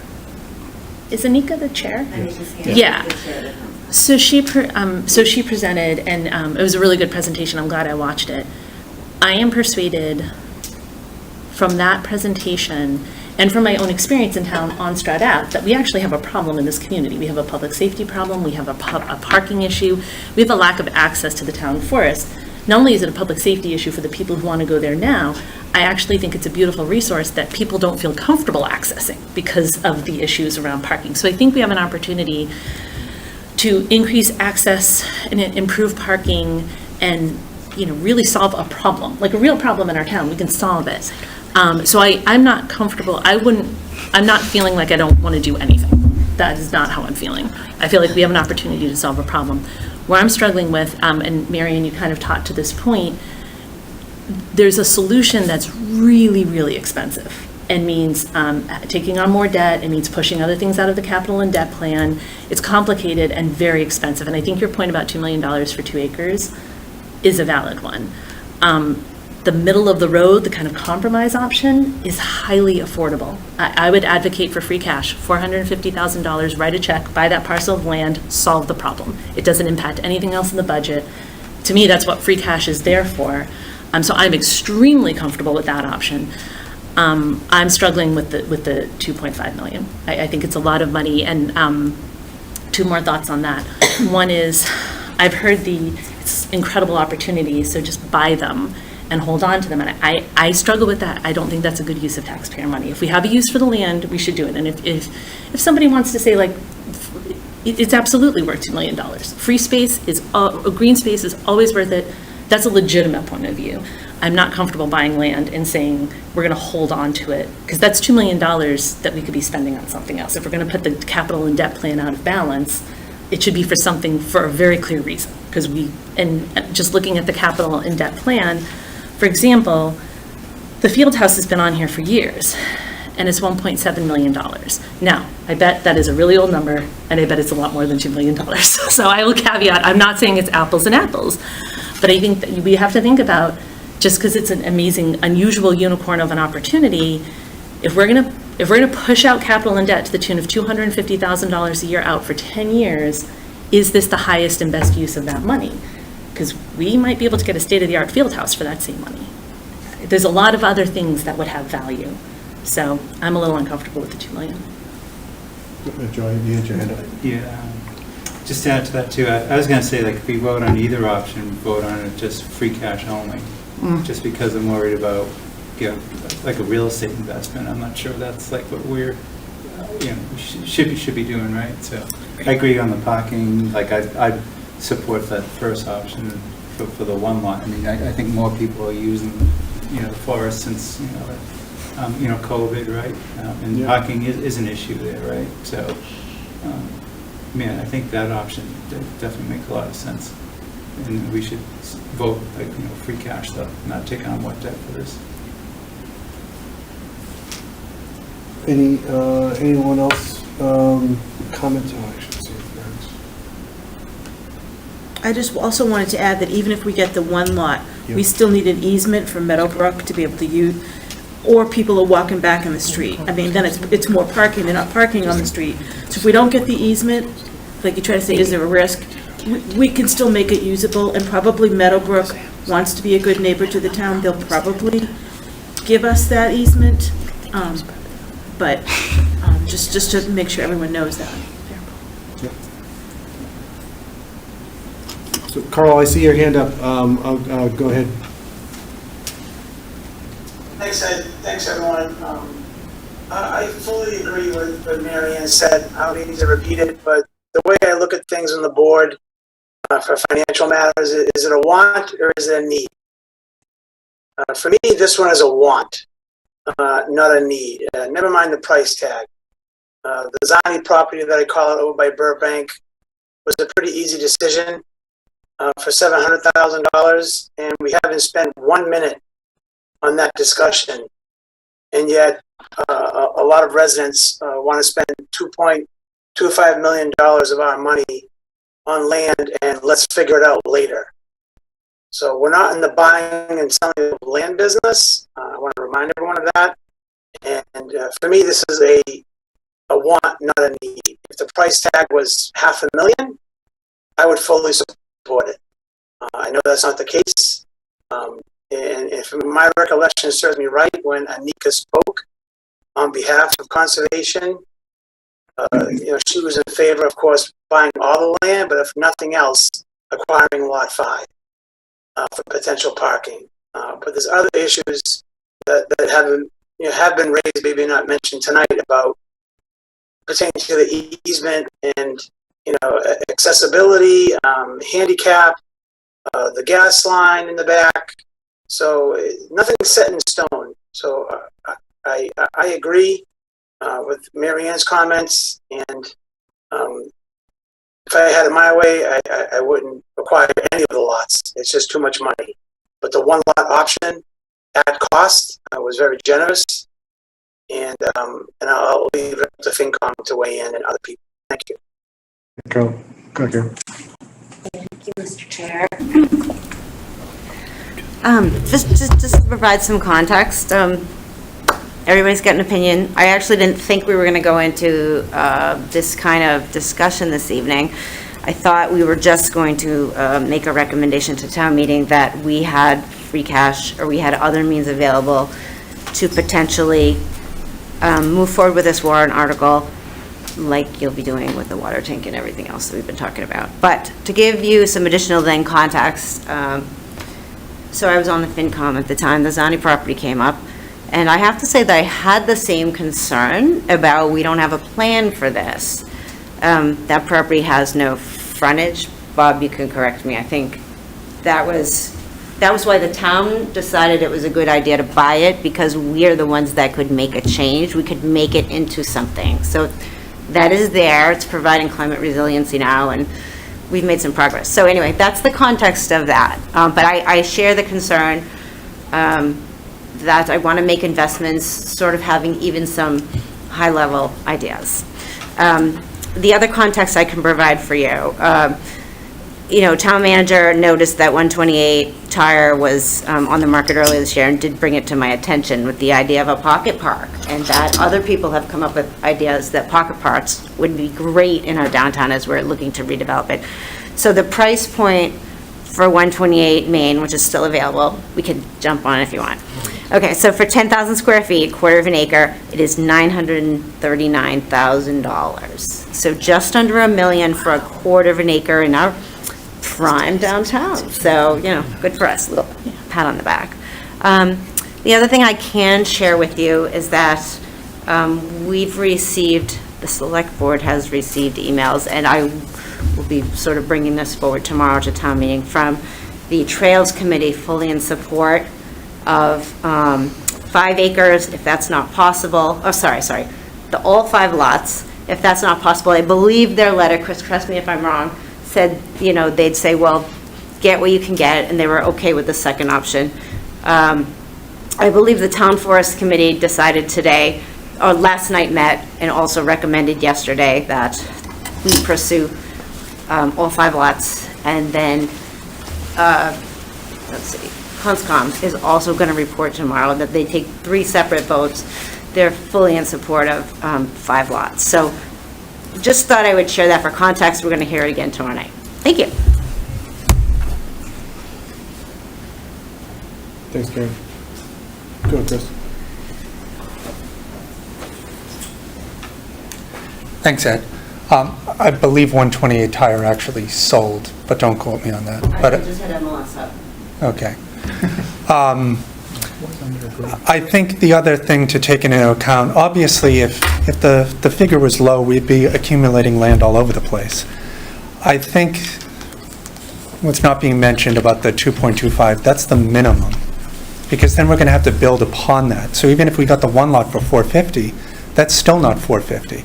It could come back that it's $500,000 to put ADA compliant bridge over gas lines and all this other. There's so many unknown factors in it. It's hard to just think that it's 2.25 and you're done with it, or 450. Those numbers are the minimum. It's only going up from there. So that should just be taken into account, any decisions that you guys make, that it's probably coming back before you.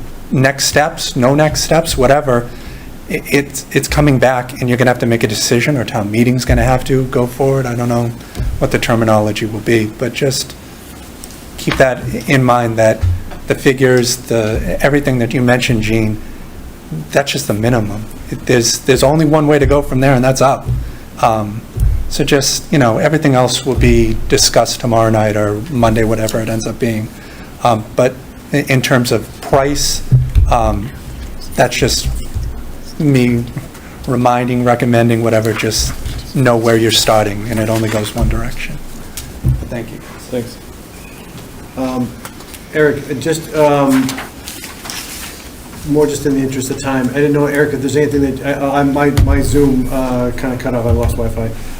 So Eric, I can't see if you had your hand up or not, just wanted to check, and if not, again, I'm not trying to put you on the spot.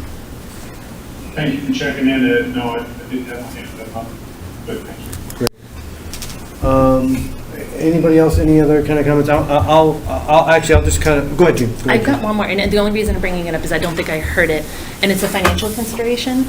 If we, so we've been talking a lot about 450,000 versus 2.5 million, which is the upfront cost of obtaining either parcel of land. But there are ongoing operating budget costs that are going to be impacted by this decision. So if we just buy the one lot, there's still 4 developable lots that are going to bring in property taxes every year in the new growth area of $80,000, $90,000. We just saw tonight what happens when you get new growth of $400,000.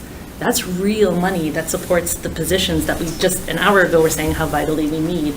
A decision to buy all 5, is a decision to forego that additional revenue. Do I think that is the driver of the decision? I don't. I think it's a factor we should consider.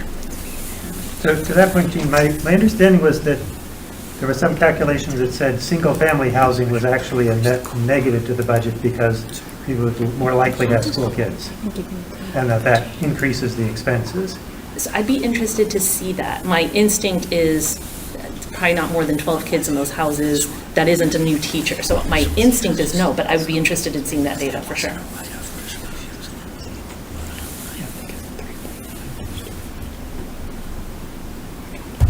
Any other comments, questions? So are we voting on? I think we're voting on whatever motion you want to put forward. That's kind of Bob's point. It's like, we'd like to have it, Is it voting on the 2 options or not, and also how to fund, so.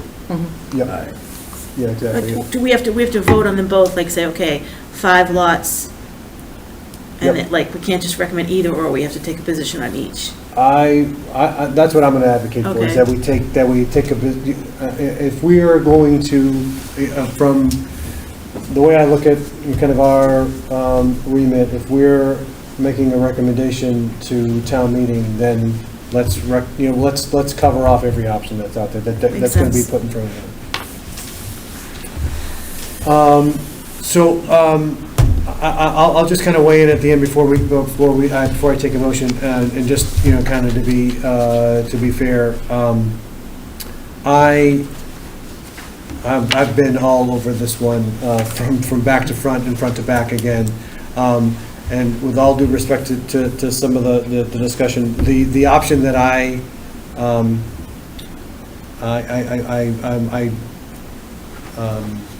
dislike is the purchase of the 5 lots waiting to flip.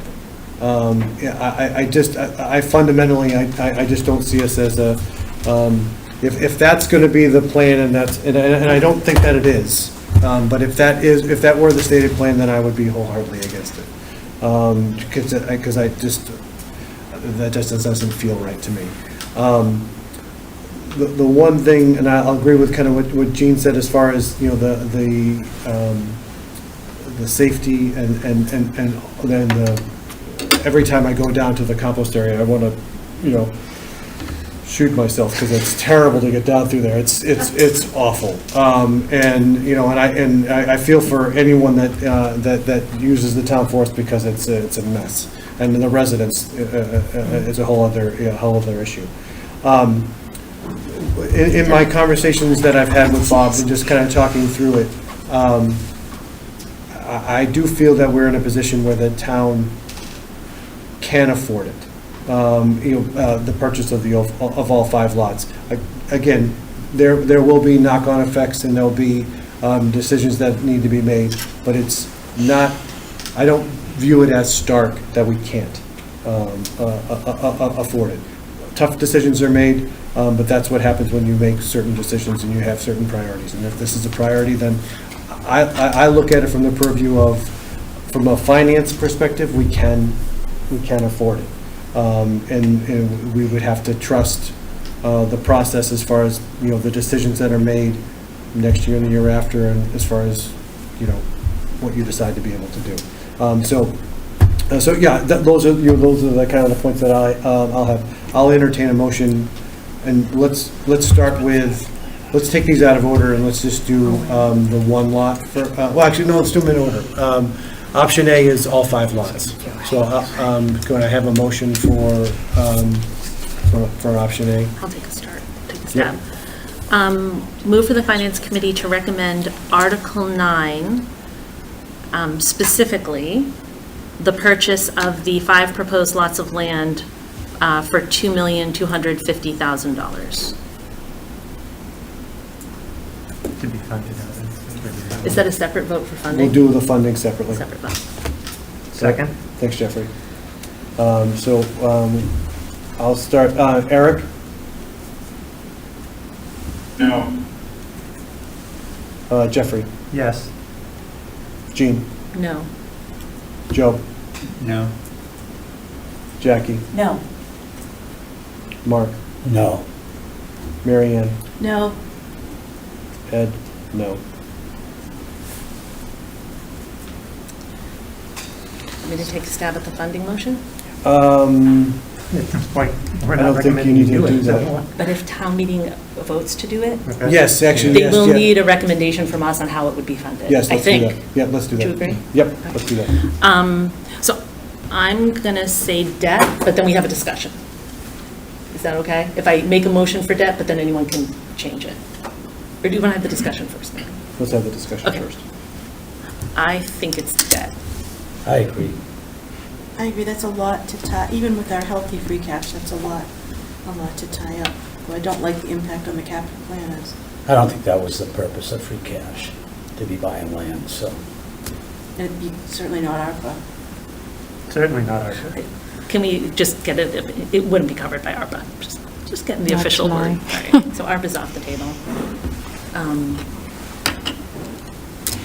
My take is if we used free cash for it, with the little bit of extra operating that we just put in, I think we'd be getting really close to not have, I mean, we certainly would have a little bit, but I liked the idea of this group being formed and having some free cash to talk about. This kind of eats a good chunk of it up. If we need to keep 7 or 8, some of us might advocate keeping 10 is safer. And then you need some amount to maintain because we are using a somewhat unsustainable amount.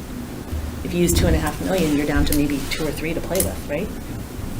Well, I mean, the 7% was already an increase from the 5% it used to be, so I guess I'd be, saying, 7% isn't good enough, we're gonna shoot for 10, like, wait. Yeah, We were okay. 5 before. Fair point. So, let's If you take wanted 7 to, or 8. yeah, if you wanted to draw it down by half, sure. Okay. So, I mean, I would support using, say, $1 million of free cash and the rest debt. Yeah, I was just going to bring up, it's not all or nothing. You That's can true. do whatever you want. But I guess how do you align the debt with like the life cycle, right? You're knowing, dear, are we gonna hold on to it for 5 years indefinitely? Like, that's what. That's a really Yeah. good question. So if we bought it and we resold it because we decide we don't want it, we don't want to have issued debt for land that we then resell, right? That's what I was thinking, free cash, and it kind of might be risky, but it forces the decision, what you do with the land. Yeah, that's a really good point. I hadn't thought of that. We'd borrow short-term if we just didn't know. Kind of like the ARPA discussion, we don't know yet. So I was sort of assuming 10-year debt, and now that's a really think bad that- idea. I'm so glad you brought up that Yeah. point. But if we were talking about 10-year debt, that was going to be an impact on the capital plan of about $250 a year that would have to be moved out. So presumably, if we went to 5-year debt, that's like double. Yeah.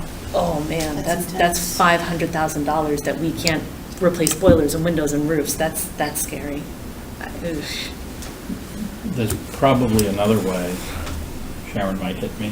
If you borrow short-term, you only have to pay interest until you decide what to do. But there's very much limits on how long you can do that. And I don't know what they are for land. I know that what they are for a construction project, because we've been in those positions. I have no idea. Because for land, no one would, well, I have to be careful what I say. If you're going to buy land in order to then put a building on it, you might borrow short-term until the building is done, for instance, and then roll everything into a debt issue. Right. But when you're buying land without that specific purpose, I'm just not sure what the rules are. But there could be an option to only pay interest for some short amount of time while a decision was made. But to the point raised, it doesn't seem like, unless everyone's sure they want to buy and hold, it doesn't seem like a great idea to borrow long-term. That is a complexity. And to your point about you buy land to put a building on it, I would say even if it did 10-year debt, you're going to keep the land for 10 years. You're putting a building on it. So I still think you're covered. But this is a very different situation. Yeah.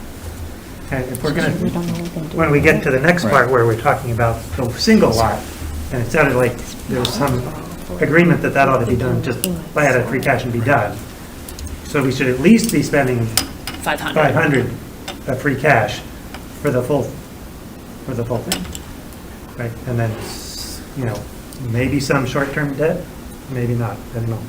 What would be the point of short-term debt again, to make a decision about whether we wanted the land or not? Yeah, right, so, I mean, there's a couple of competing decisions as to Doesn't what we make want. any logical sense. I'm back to the whole, I don't want to buy land if we don't want to keep it. But I'm not sure we've had enough conversation as to whether we want to keep it or not. And that's the question, right, is do we see ourselves in a year having the discussion as to whether we want to keep it or not? And therefore use the short-term debt to give us the time to discuss it. And maybe that's a lot of interest money and make a decision to give us that option to discuss. I think that raises the cost considerably, because without a doubt, interest rates are going to head up. So it's like, if you wait a year, it's just costs have gone up. So, and I'm more in favor of using debt for this. I feel pretty strongly that that's not the purpose of free cash. So, and I, if it's 10-year debt, if you're gonna buy it, you're gonna hold it for 10 years. It's not, we're not speculating here. That's not the purpose of the town, so. So that's an interesting recommendation, and I sort of, it's an interesting recommendation, is that we're recommending, so we've already voted against it from a financial perspective, right? But if town meeting says, well, we heard your recommendation, but we're going in a different direction, we want to buy it, we could recommend 10-year debt and say our recommendation is, if you're going to buy land, you buy it because you want that land, and it has a purpose. That's a good way of putting it, because we're not here to land speculate. Yeah. And certainly not with our free cash. And again, this is our recommendation. Just a town meeting could say, yeah, we want to buy it, we want to flip it in a year, we want that flexibility, take it all from free cash. I mean, it's only a recommendation. That's our recommendation. They can do with it what they will. Just a thing to think about as well, in addition to what Mark is saying about the speculation. If you are speculating, now is not the time to speculate. If you look at the market prices right now, they're absurd, and as the rates go up, it's only going to get worse. And if you listen to some of the bears in the market, we have a bubble coming that's about to burst, which means we're looking more at 2007, 2008 prices than we are looking at 2021 prices. So now is not the time to flip land necessarily. The builder who's doing this is taking that big risk as it is right now, but should the town be doing that? Probably not, would be my... Which brings us back, at least to my personal opinion, which is that that's not the business local government should be in, is trying to time the real estate market. Good, Karen. Just for a little context, in 18 years, we've never had vacant land next to our town forest, and actually in 100 years, or next to a golf course come for sale in Reading. You cannot buy an approval not required lot in Reading for $450. And I'll just use that figure because that was the individual lot cost. There are a couple other considerations. This gives us access to that Chapter 61 land, and losing this means that we may be in danger if anything happens to Meadowbrook. But actually, the primary point is, we are actually quite a heated real estate market, so I can't argue with Tom about that, but I can accurately tell you, and you can ask anybody else in the business in town, that this is not an inflated price for this land. So I'll start there. Go on. Go ahead. Sharon and I have just chatted, and neither one of us know, but for town meeting, she'll try to find out, can you borrow long-term for land that you might sell? I can imagine some ways you could, but it's just not sure. So that's an answer the town meeting needs. And I wish we had it tonight, we just don't have it. I'll try and get it for tomorrow, yeah. Ed, I have a question. Oh, go ahead, Mary. Just, this is probably a question for Bob. If we were to borrow on the land, do we have to get our own appraisal of it And is it worth the two, and I know Karen just said this is what land costs, but, for house lots, but do we need to get an appraisal to qualify to take a loan, and what if it doesn't come out to be this amount? We did have to do that for the Zani land, but we don't have to do it for a right of first refusal deal. And I'm going to assume, because I believe this is true, 99% true, that the one lot spin-off still qualifies under the same rules as the 5 because it's been offered as an alternative. So it doesn't matter what the price is versus what the assessed value or appraised value would be. This is the deal. The board has the legal right to say yes or no. That isn't what I'm asking. I'm asking, will a lender lend us an amount without an appraisal? Yeah. Okay. Bond count, it's our general obligation. It's on our credit worthiness in general. Yeah. Okay. But someone else, sorry, had asked me, did someone need to get an appraisal of the land? The answer is no. So we don't really know if it's worth the 2 1/4.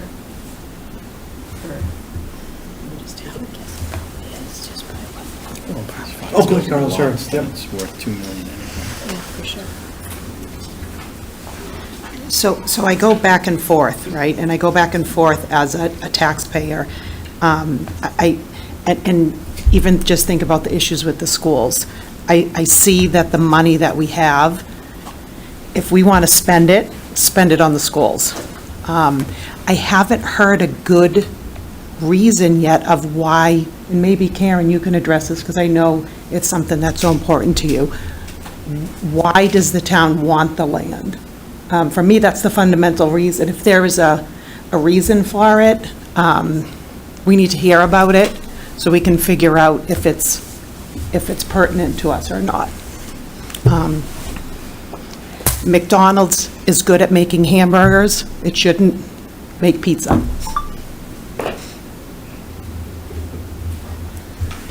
I mean, I thought that was, the Town Forest Committee and the Conservation Committees that was their weigh-in as to, they had reasons that they would like to see us. Why? You'd have to read their letters ahead. Well, let's just kind of get back, I mean, we could go on this for a while. Let's just kind of talk about what we want to do about from the funding perspective. I'm really torn. I see an argument for free cash. If town meeting wants to do this, it really limits what we can do with free cash moving forward, but it's the decision of town meeting. I like the idea of debt. I'm concerned about what it does to the capital plan for the next 10 years. I'm actually really struggling with this one.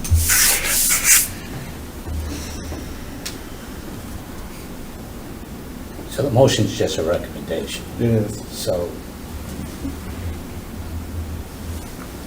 now I don't know, should we just do a motion, see who? I mean, Yep, yeah, I think, So at this I'll make a point- motion yes, make a to motion. fund it all with that. And can we do 10 years, say it's 10 years? There's another option, and don't anyone hate me. Another one? We're looking for a solution. Any more than you do. You could ask the select board to put on a debt exclusion or a capital exclusion on a vote. Now, that doesn't solve the problem of, well, we have to decide today, and the voters can't decide that fast, but Reading has, to my knowledge, either never or rarely done a capital exclusion. That's, we just did a fire truck. Some communities would have asked the voters for $1 million to buy a ladder truck. We don't do it that way. But that is another option, and it doesn't really help you tonight, but it is something else in the toolbox that, again, Reading has not discussed and used almost ever, except for a long-term debt on big projects. It would certainly let you know how interested the broader community really is in this. Yeah, and unfortunately, you can't do it before you have to decide. That was that's why I want- Peter Heckenlecher once told me, never ask the voters for something that you're going to do anyways, because it's disingenuous. Yeah. So it doesn't go along with that, but I just thought I'd better mention it. Yeah, no, I mean, I appreciate your answer, but I don't think it's an option. I wouldn't, yeah, I don't want an option at all. So the motion that Mark raised was to, for all 5 lots to use debt. Was there a second? I'll second it. Thanks, Jim. All right, let's just vote on that and see where we land. Eric? Can I ask a clarifying question? Yeah, go, please. Is the motion to use debt for the entire amount? Yes. No. Jeffrey? No. Jean? No. Joe? No. Jackie? No. Mark? Yes. Mary Ann? Yes. Ed, yes. That we would not recommend. And so that, yeah, so this is 3 in favor, 5 against for using all the. Can we make a? Oh. You go, Make- your turn. Yeah, go ahead, Joe. No, can we make a hybrid motion to, yeah. Wherever my head was at. Yeah. Yep. Free cash But do you want to just discuss them? I wasn't sure like how we should split it. Like, is it I like- 50/50 or like just trying to? I like $1 million from free cash, 1.5 debt, but 50/50 makes sense too. I'm kind of agnostic, but I think that makes some sense. A little bit out of free cash, a little bit of debt. It eases the pressure on the capital plan for 10 years. Yes. It's a little more than that if you look at the motion. There are some additional costs. Oh. A little more than 2.25. 2.25. You just say $1 I million think it's free cash and 7,500 the more. rest from debt. So, yeah, it would be. That's a good way to do Yeah. it. So much from free cash, the The remainder rest, from yeah. debt. Or Let's do so that. much in debt, the remainder in free cash would be better. So much in debt, the remainder A from nice free round cash. number in debt. Okay, gotcha. And the remainder from free do- cash. yeah, do we have a Is that motion? better? Yeah, Remaining? either way, yeah, Yeah. I think Yeah. that would probably be better. Joe, you want to make that motion? What was the exact amount for debt though? You can pick. I like 1.5. Yeah. But I could see an argument for 1. Yeah, so make a motion that we fund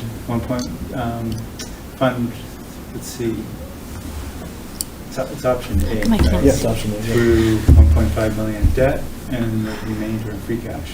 Second. Thanks, Jean. Eric? Yes. Jeffrey? Yes. Jean? Yes. Joe? Yes. Jackie? Yes. Mark? No. Mary Ann? Yes. Ed, yes. These are 2 different things. All right, so we have a recommendation. So Bob, when and if I talk to this, do I even need to talk about this? Good luck. You can say we discussed multiple funding options. Yeah, no, but I don't have to tell, like, I don't have to say that we, as a general body, we hated, all debt. You know what I mean? I don't have to say that, right? I kind of think you should. I mean, you took votes. Yeah, no, I say that in jest, I just wanted to be able to know Yeah, I what's think the you what's should the right say, thing. we voted this, we voted this, we voted this, and whatever the results Gotcha, are. okay, yeah, no, I just want, I'm glad I asked, because I don't know what I would have said. And I still don't know what I will say, but yeah, so at least we have something. All right, so let's talk option B. Oh, sorry, Eric, go ahead. I'm sorry, just to make the awful request of RCTV to put the camera back on the committee. Thank you. Oh, Sorry. We're not on the motion. RCTV. They like the podium? They don't like the podium. Thanks, Eric. Nobody's Option standing B is there. 450,000? Yeah. Yes. Can you go further along? I Can just I? No, move Jackie's that doing the it. finance, oh, have we voted on the actual thing Can itself? I do it? Oh, okay. Yeah, go Move down that the below finance it, committee yes. recommend the purchase of the single lot of land mentioned in Article 9 for the price way to of communicate with it? $450,000. Second. Thanks, Mary. This is option B. Eric? Yes. Can I ask you, are you voting yes or no, or financing? I'm sorry. We're doing them voting. separately. We're voting yes or no. Okay, thank you. Jeffrey? Yes. Jean? Yes. Joe? Yes. Jackie? Yes. Mark? Yes. Marky? Mary Ann? Yes. And Ed, yes. So that passes 8-0. So let's talk funding. Move that if town meeting supports option B in the amount of $450,000, that the entire amount come from free cash. Second. Okay.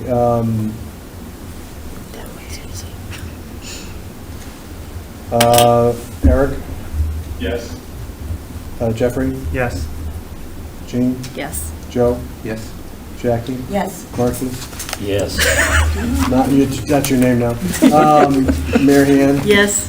And Ed, yes. I don't know if it's a legal vote. 8-0. Sorry, I get punch drunk after 10, so this is where we're at. We're at 10:30. My wife did say the library closes at 9. Their Wi-Fi. Their Wi-Fi closes at 10. So thank you, everyone, and thanks everyone for the input and the debate and all, everything that you shared on that. Move to approve minutes from. Wait a minute. No, we get Article 7. Are you going to vote on funding the other two things or not discuss those? It's up to you. I'm not saying you have to. I'm just saying that's going to be the discussion tomorrow. So can I start with the easy one? The performance contrasting 4.5 million will not be covered by 5 million. Right. Is not eligible for ARPA funds, as far as we can tell, and we've already voted to do it fully by debt. We haven't voted yet. The town meeting hasn't voted this article. I meant the finance committee's I thought the recommendation.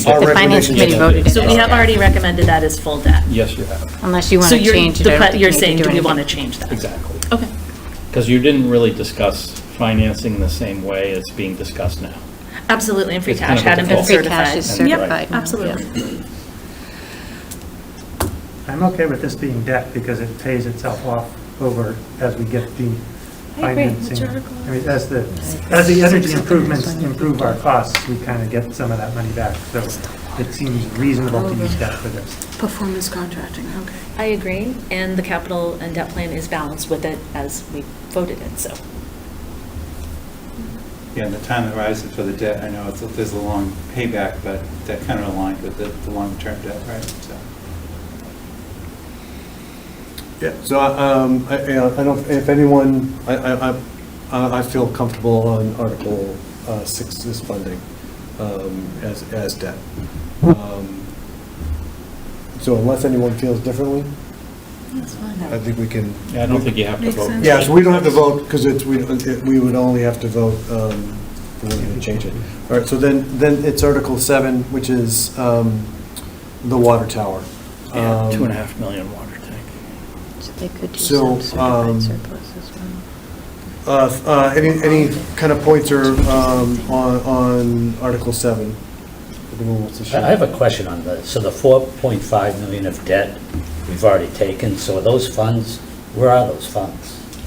Sitting in the treasurer's pocket, No, metaphorically. they're sitting in a capital projects fund Oh, waiting they're for not us fun. to start working. But can those funds be used for other purposes? If No. only Not for the without tower? town meeting moving it. It's got to be a like-kind project that would So be it can be borrowed for us. another project? But a town meeting would have to reassign it. Okay.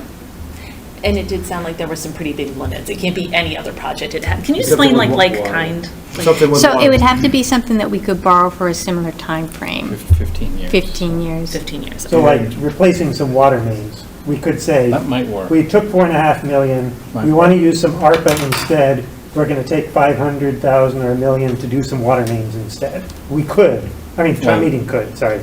Oh, you mean for the Aside from whole the thing? 2.5 in front of you, if you want Right. to do it retroactively, I'm not sure that would work. I don't think so Yeah, no, either. ARPA won't pay for past debt. So Okay. we're already paying debt Could- service on that? Yes, yes. We already How borrowed long's it. that been? We're paying for 15 years. We It's just been borrowed a it. year or so. Wasn't When it did we- I think it was 2 winters This year? ago. Yeah, it might It be a little, wasn't, we didn't issue during the pandemic. no, so it must, yeah, maybe it We is issued a about year and a half. 2 years Yeah. ago. Actually, Was it the spring? I have it on here. Did we already vote on this? as I debt, have it too? with me. We've already voted on it as debt. So, I have an opinion on this, it's kind Oh, of yeah. messy. I When did we really issue? think that ARPA funds should Wow, be the considered for print this. is so It's small. perfectly Before the aligned pandemic. with the ARPA The water funding. tank was. However, that is not our call, and it's not town meeting's 11, call. So I'm not sure how 21. appropriate We it did is it- for us to do that. So I We almost did it would in want March. to not change anything for debt. Last But year. just sort of have the conversation that, I don't that remember. 'Cause whatever I group think ultimately we- looks at ARPA funds should really look at using it for this. Because So, they yeah, can I decide take your it. point. we did but it's issue not it. ours. Yeah. Yeah, We did. I don't feel right that we should be recommending that. We There's issued the legitimate debt in points, though, March. because it falls under the express type of water and sewer infrastructure Oh, that yeah. it covers. And the costs went up in part because of COVID, because of construction I know that's kind of a loose thing, but with the cost of materials and everything and all of the delays, there's a number of reasons for the cost increase, but I think the materials, it's a incidental COVID-related cost, and will continue to be probably for a while. Can I ask a procedural question on this? How quickly would someone, I'm trying to work out the timing, if town meeting votes on it for debt, can the select board then come in and say, no, this is perfect for ARPA, let's do They ARPA? could say that, but there's no authority. Town meeting would have to be consulted again, I believe, because town meeting has set debt. So is there, That's why the motion tomorrow allows for different things. What if it was certified surplus? Would that change it? If they did it as, If it's not ARPA, then it's a lot cleaner. you know, if Yeah, it's not It's debt? new territory, so there's a lot of uncertainty, because usually it's town meeting as the last stop. did you say the motion tomorrow allows for either? Well, I'm sorry, that was for the last article, but it could be adopted to any article. So you could put in this case, water reserves, not free cash, debt. So does it say in the Stabilization article, fund, though? but you could say ARPA in the motion. But it does say to apply for grants, right, in the article? It does, and I don't think that's strong enough for ARPA, since it's under the select board's authority. I mean, the article itself allows for that and encourages that, and we always do that. But in this case, town meeting has to vote the actual funding. The language in the article isn't the same as the language in the motion. For instance, the motion has a dollar figure. The language in an article never does for debt authorization. The language in the motion specifies how to pay that dollar figure. The warrant article itself does not. So if you knew that you had grants, then town meeting could vote those. If you didn't, they can authorize the debt, but we can pay it down by grants, but not with ARPA. That's different. Because ARPA is not a town meeting thing. Article doesn't even, I don't know. Could we authorize, it? Could we, I'm sorry, not authorize it, could we recommend it, the full 2.5 million as debt, with a stipulation that ARPA funds should be used to the extent deemed appropriate by the select board? I don't think that has any legal meaning, but you could say that. Because it's sort of a way of saying that it's not our decision, but if the select board decided they wanted to use ARPA funds for this, we would. Yeah, aren't we just trying to give them the option? Yeah. Right. Yeah. Like, They don't already need have the it by option. virtue They of- have the option. Yeah. But I just don't know, if town meeting doesn't say this much in this way, this much in this way, I don't know that they have authority to differ from town meeting. Again, this is kind of unexplored territory. I see what you're saying. If Yeah. town meeting says all debt and the select board says we want to do ARPA. I don't know that they. Town meeting's already You know, said they have the debt. authority to spend it on ARPA on that, but do they have the authority to differ from town meeting? We just don't know. I don't know. So the language that I said, you said wouldn't be legally binding. If town meeting voted debt, unless the select board decided to use ARPA funds to the extent that they choose to, isn't town meeting's? That's okay. The way town council wrote it up is, and I think she's going to say you need a specified amount for ARPA. Town meeting has to vote a number. Oh. And then the select board, if they don't do it, I think has to come back to town meeting. Well, no, the default motion would fill in for that. For So debt. if you said debt, but, $1 million in ARPA, and if $1 million in ARPA is not used, then all debt, and obviously the motion would be a little simpler than that. That would be okay. But Because not then the just select board has the ability to, vote $1 million, and maybe the language would be up to $1 million. This is a back and forth kind of thing that we've not experienced before. Usually town meeting vote is the end. It's like, this is the fact. This is Yeah. it, we're done. Yeah, this is And this is. Definitely This is strange. new. So, these are all good questions for town council, but again, we've been working with town council and bond council, and they're like, I don't know. Bob, when does the bid expire on this? If we don't decide, Sometime in November before town meeting. That's the reason that this was so that's, requested. and so if for some reason it doesn't go through, then, costs keep going up and we'll We've got to have to rebid it. spend more ARPA money on it or something. Yeah, if town meeting says no, then one option is to rebid it, although I don't know why we would if town meeting said no. And the other is to find out what's your alternative. What else do you want to do? you know, if town meeting said no because construction costs are high, we'd like to wait a year, that'd be clear enough. And we'd rebid it at some point, say 6 months from now or 9 months from now. So, well, it's town meeting though, if they hear about the 17 million in free cash and all the ARPA money, they might not want to wait if they're saying, look, it's going up, it could go up more. Yeah, and I should add that you have the legal right, well, someone does, who knows anymore, to use free cash on enterprise funds. You can do that. It's not been done in Reading, but it is done in other places. You mean the actual general fund? Yeah, we don't normally do that. No, we don't. But they also have reserves for the water as well. They do. Not quite as healthy as 18 million, though. So Bob, let me walk down a path here for a little bit. So can we take a, so say we take a vote saying that we would recommend to town meeting that we use the 2.5 million from ARPA funds. Okay. And so so we take that vote and it's of a vote that we would recommend it. And we settled on that. We give the FinCom report, and then in my FinCom report, I say, we took this vote, but with the stipulation that this actually has to be amended, the motion, there has to be an amendment to the article to actually specifically do this before it's actually voted. All your FinCom vote would be, FinCom decided to do X, and this is what we recommend. That's all you have to do. Yeah. Then we have to work with bond council, town council, to say, how would a motion accomplish that? And yet have the back and forth ability with the select board being, the authority. Right. So you don't have to worry about the motion as FinCom. Well, no, yeah, no, yes, I agreed. I was just saying, if we did that, the how on the back end, considering the points that you were just making, as far as, how it has to be said or worded. You can't leave it open-ended for the select board, but,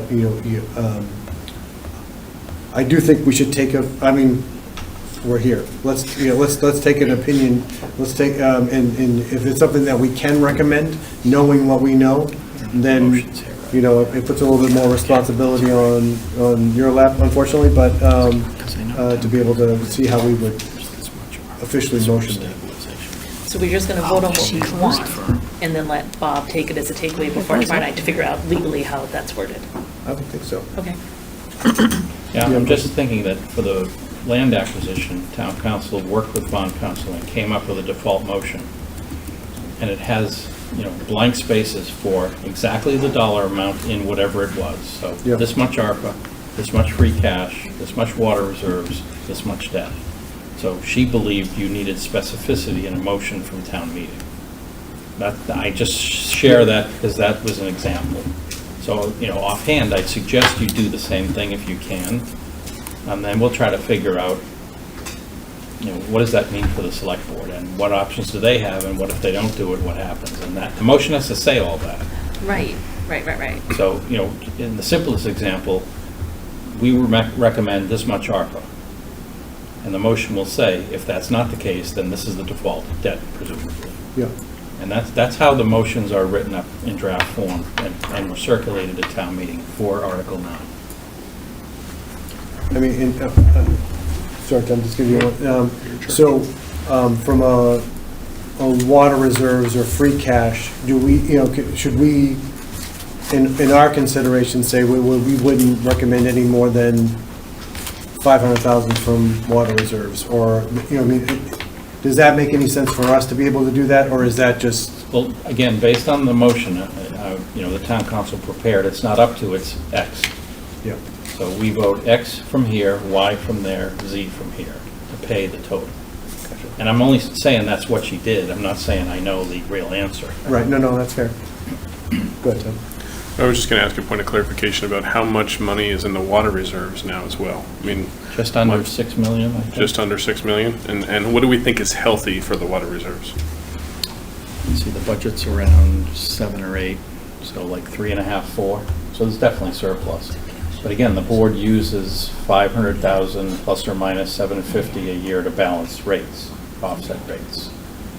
So there's some amount that probably could be affordable in it. It really just hampers the board's ability to tinker with rates more than anything else.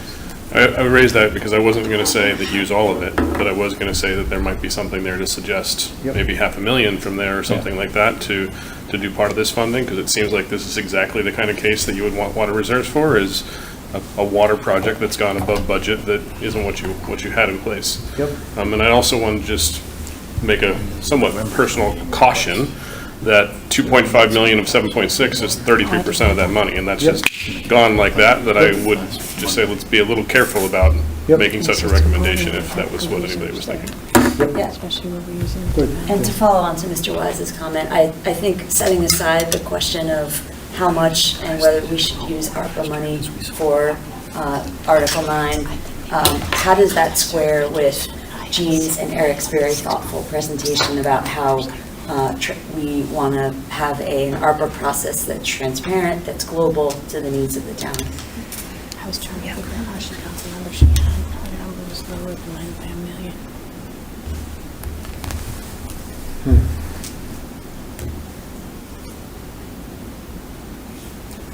Just to kind of go to tomorrow or Monday, what we need, I don't think we'll get it, but we need is, if this passes, how much should we borrow for sure out of another $2.5 million? That would be the ideal bit of information for us. I'm not saying this influences how you think tomorrow, but that's the only thing that bottom line really matters when town meeting votes. And then whatever's, if out of the 2.5, if there's some number, this is for sure, then the rest we just tinker with short term or borrow when we need to. When it's a project, you don't necessarily need all the cash up front. You typically borrow it all up front. But if you're going to borrow temporarily, you might be able to wait for 6 months into the project. I have no idea. Sure, yeah. In this case, you're buying a lot. Sorry, Ann. Sleeping on that. Love that podium. And so this will be the struggle when town meeting discusses it. They're going to have the same discussion you're having, I think. Yep. And it's not going to be an easy discussion.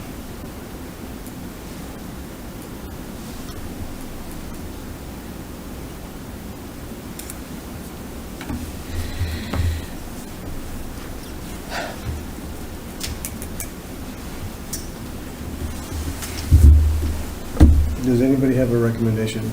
Or does anybody have an idea as far as,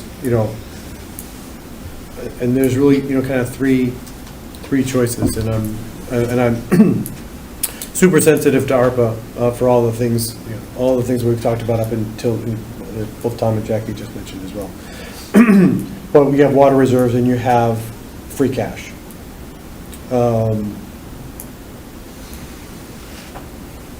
We already voted to recommend debt. Yes. So it's like, do we want to change what we Exactly. recommend? And I'm feeling that way about free cash. We just had a long discussion about what the appropriate amount of free cash is, so I'm not overly, chose not to go that route before. And can we move free cash into water reserves if we decided to use somewhat, like some mix of water reserves and debt? Can we later move, we can move free cash You can into pay wherever for we want, something with right? free cash, but you can't move it into reserves. I can't imagine. No. I don't think town meeting can do that. Only time, all right. Someone can. I don't think so. No? Well, not legally. I think you can pay for a water expense, whether it's a project or whatever it is. But the water reserve, the safe Yes. number's 3.5, and there's 6 Yeah, there. there's clearly some amount of water reserves.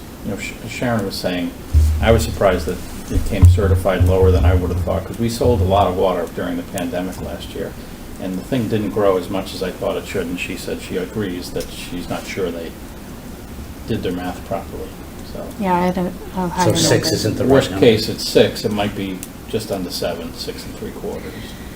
Well, but honestly, at 6, that's what it is legally today. Yeah, that's what they've certified. So we can't.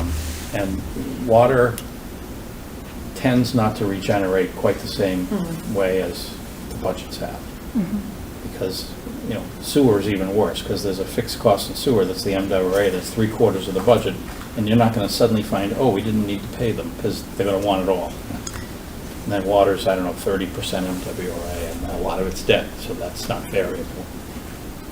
But, we've been regenerating, anywhere from 100,000 to 400,000 probably offhand, other than I thought it should have been more last year. I thought it was 900,000 this past year, but Yeah, I thought it should have been more. yeah, smaller numbers than So, what we you know, see in the general I don't fund. think there's a problem with you spending, millions kind of a lot, but you could, and anything less than that would seem okay, based on where we stand from water reserve. So a combo of reserve and ARPA?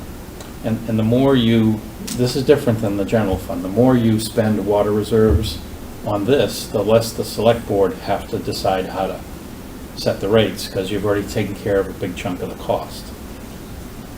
By explicitly saying water reserves will pay for this, they don't have to wait till the hearing when they set water rates to say, we really should direct another $500,000 towards the budget because of this project cost. And then we also don't have to borrow money, which is important. Instead of borrowing 2.5, we borrow, let's say, 2.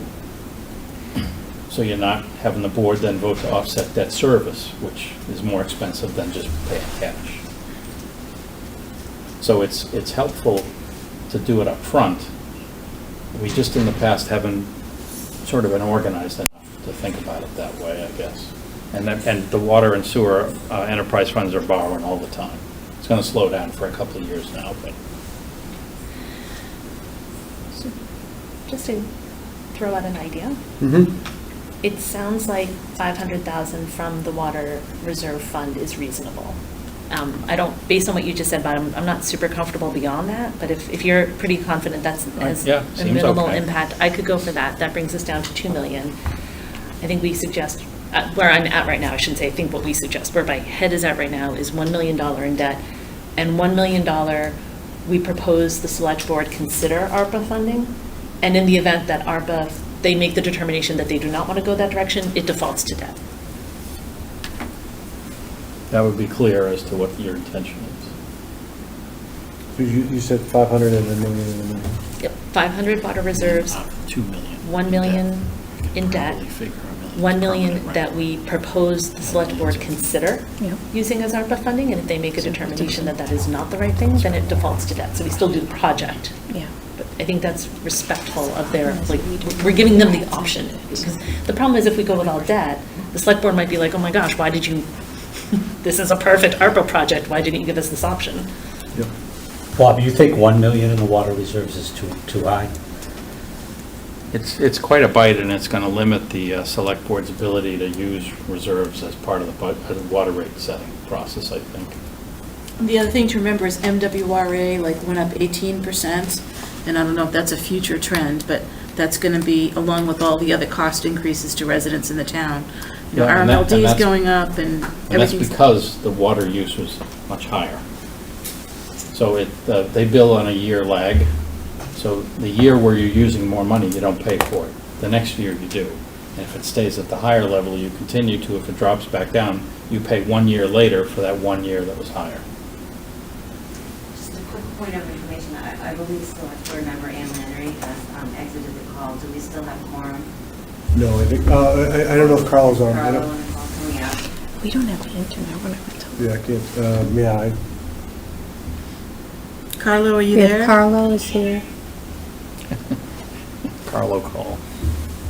Carlos still listening. Yeah. I'm here. Just to make sure it's like quorum.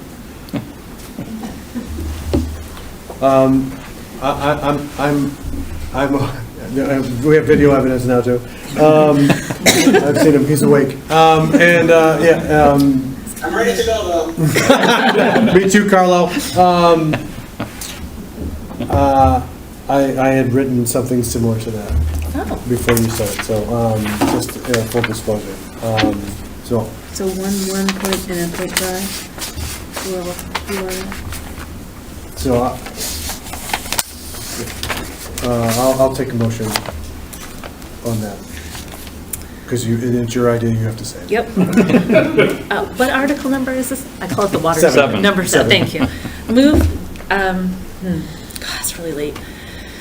Move that the Finance Committee recommend to town meeting under Article 7 that the $2.5 million cost be funded through a combination of A, $1 million in debt, B, $500,000 from the Water Reserve Fund, and C, $1 million of ARPA funding should the Select Board determine that is appropriate, and if not, $1 million in debt.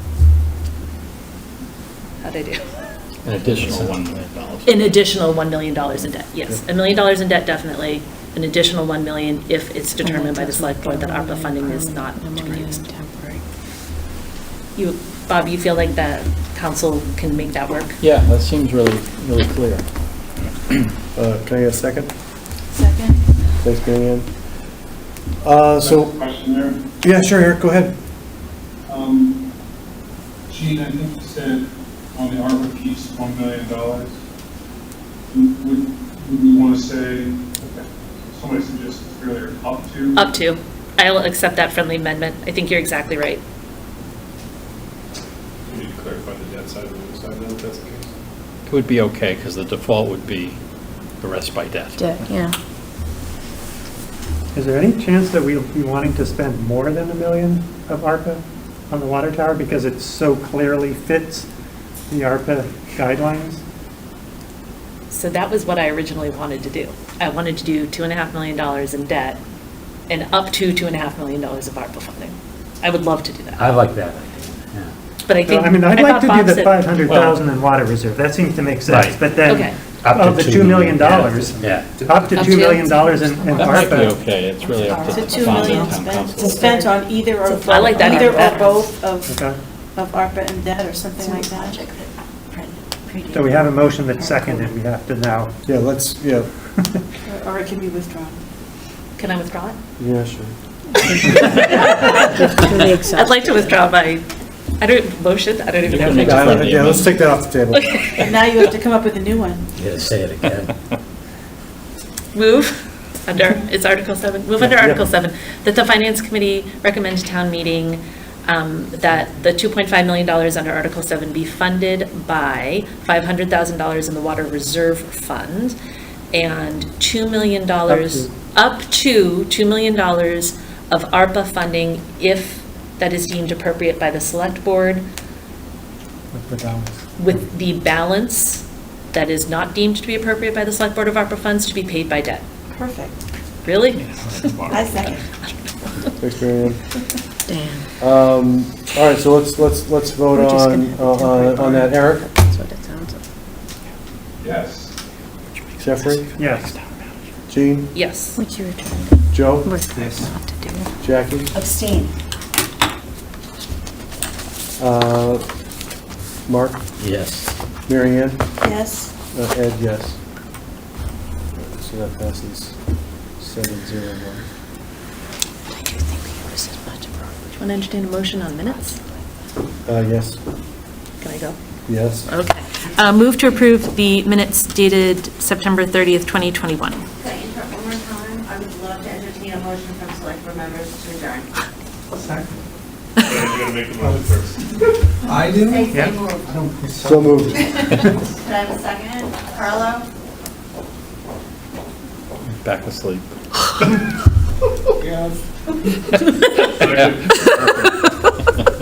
You can do it. I think I heard Carlo say. Oh, he's there. He's there. I can second my own motion? He did. No, Carlo just seconded. And Carlo is, Second tonight, yes, second tonight. Thank you. Board members, Carlo, how do you vote? Yes. Chris? Yes. Karen, yes. We are adjourned. Thank you very much. thank you guys. Thank you. Thanks for Thank you staying on so much. late. Appreciate it. Move to approve the minutes dated September 30th, 2021. Do we have to Second. shut this computer down somehow? There's no discussion, I hope. I read them, I liked them. Perfect. Eric? I'm sure nobody else is here. Jeffrey? Yes. Jean? Yes. Joe? Yes. Jackie? Yes. Mark? Abstain. Mary Ann? Abstain. Ed, yes. All right, that covers that one. This is like the waiter coming over to your table. You don't have to go home, but you can't stay here. You really look like you're finished with that dessert. Would you like a motion? I would like a motion. Move to adjourn. Second. Sorry. Eric? That's a long one.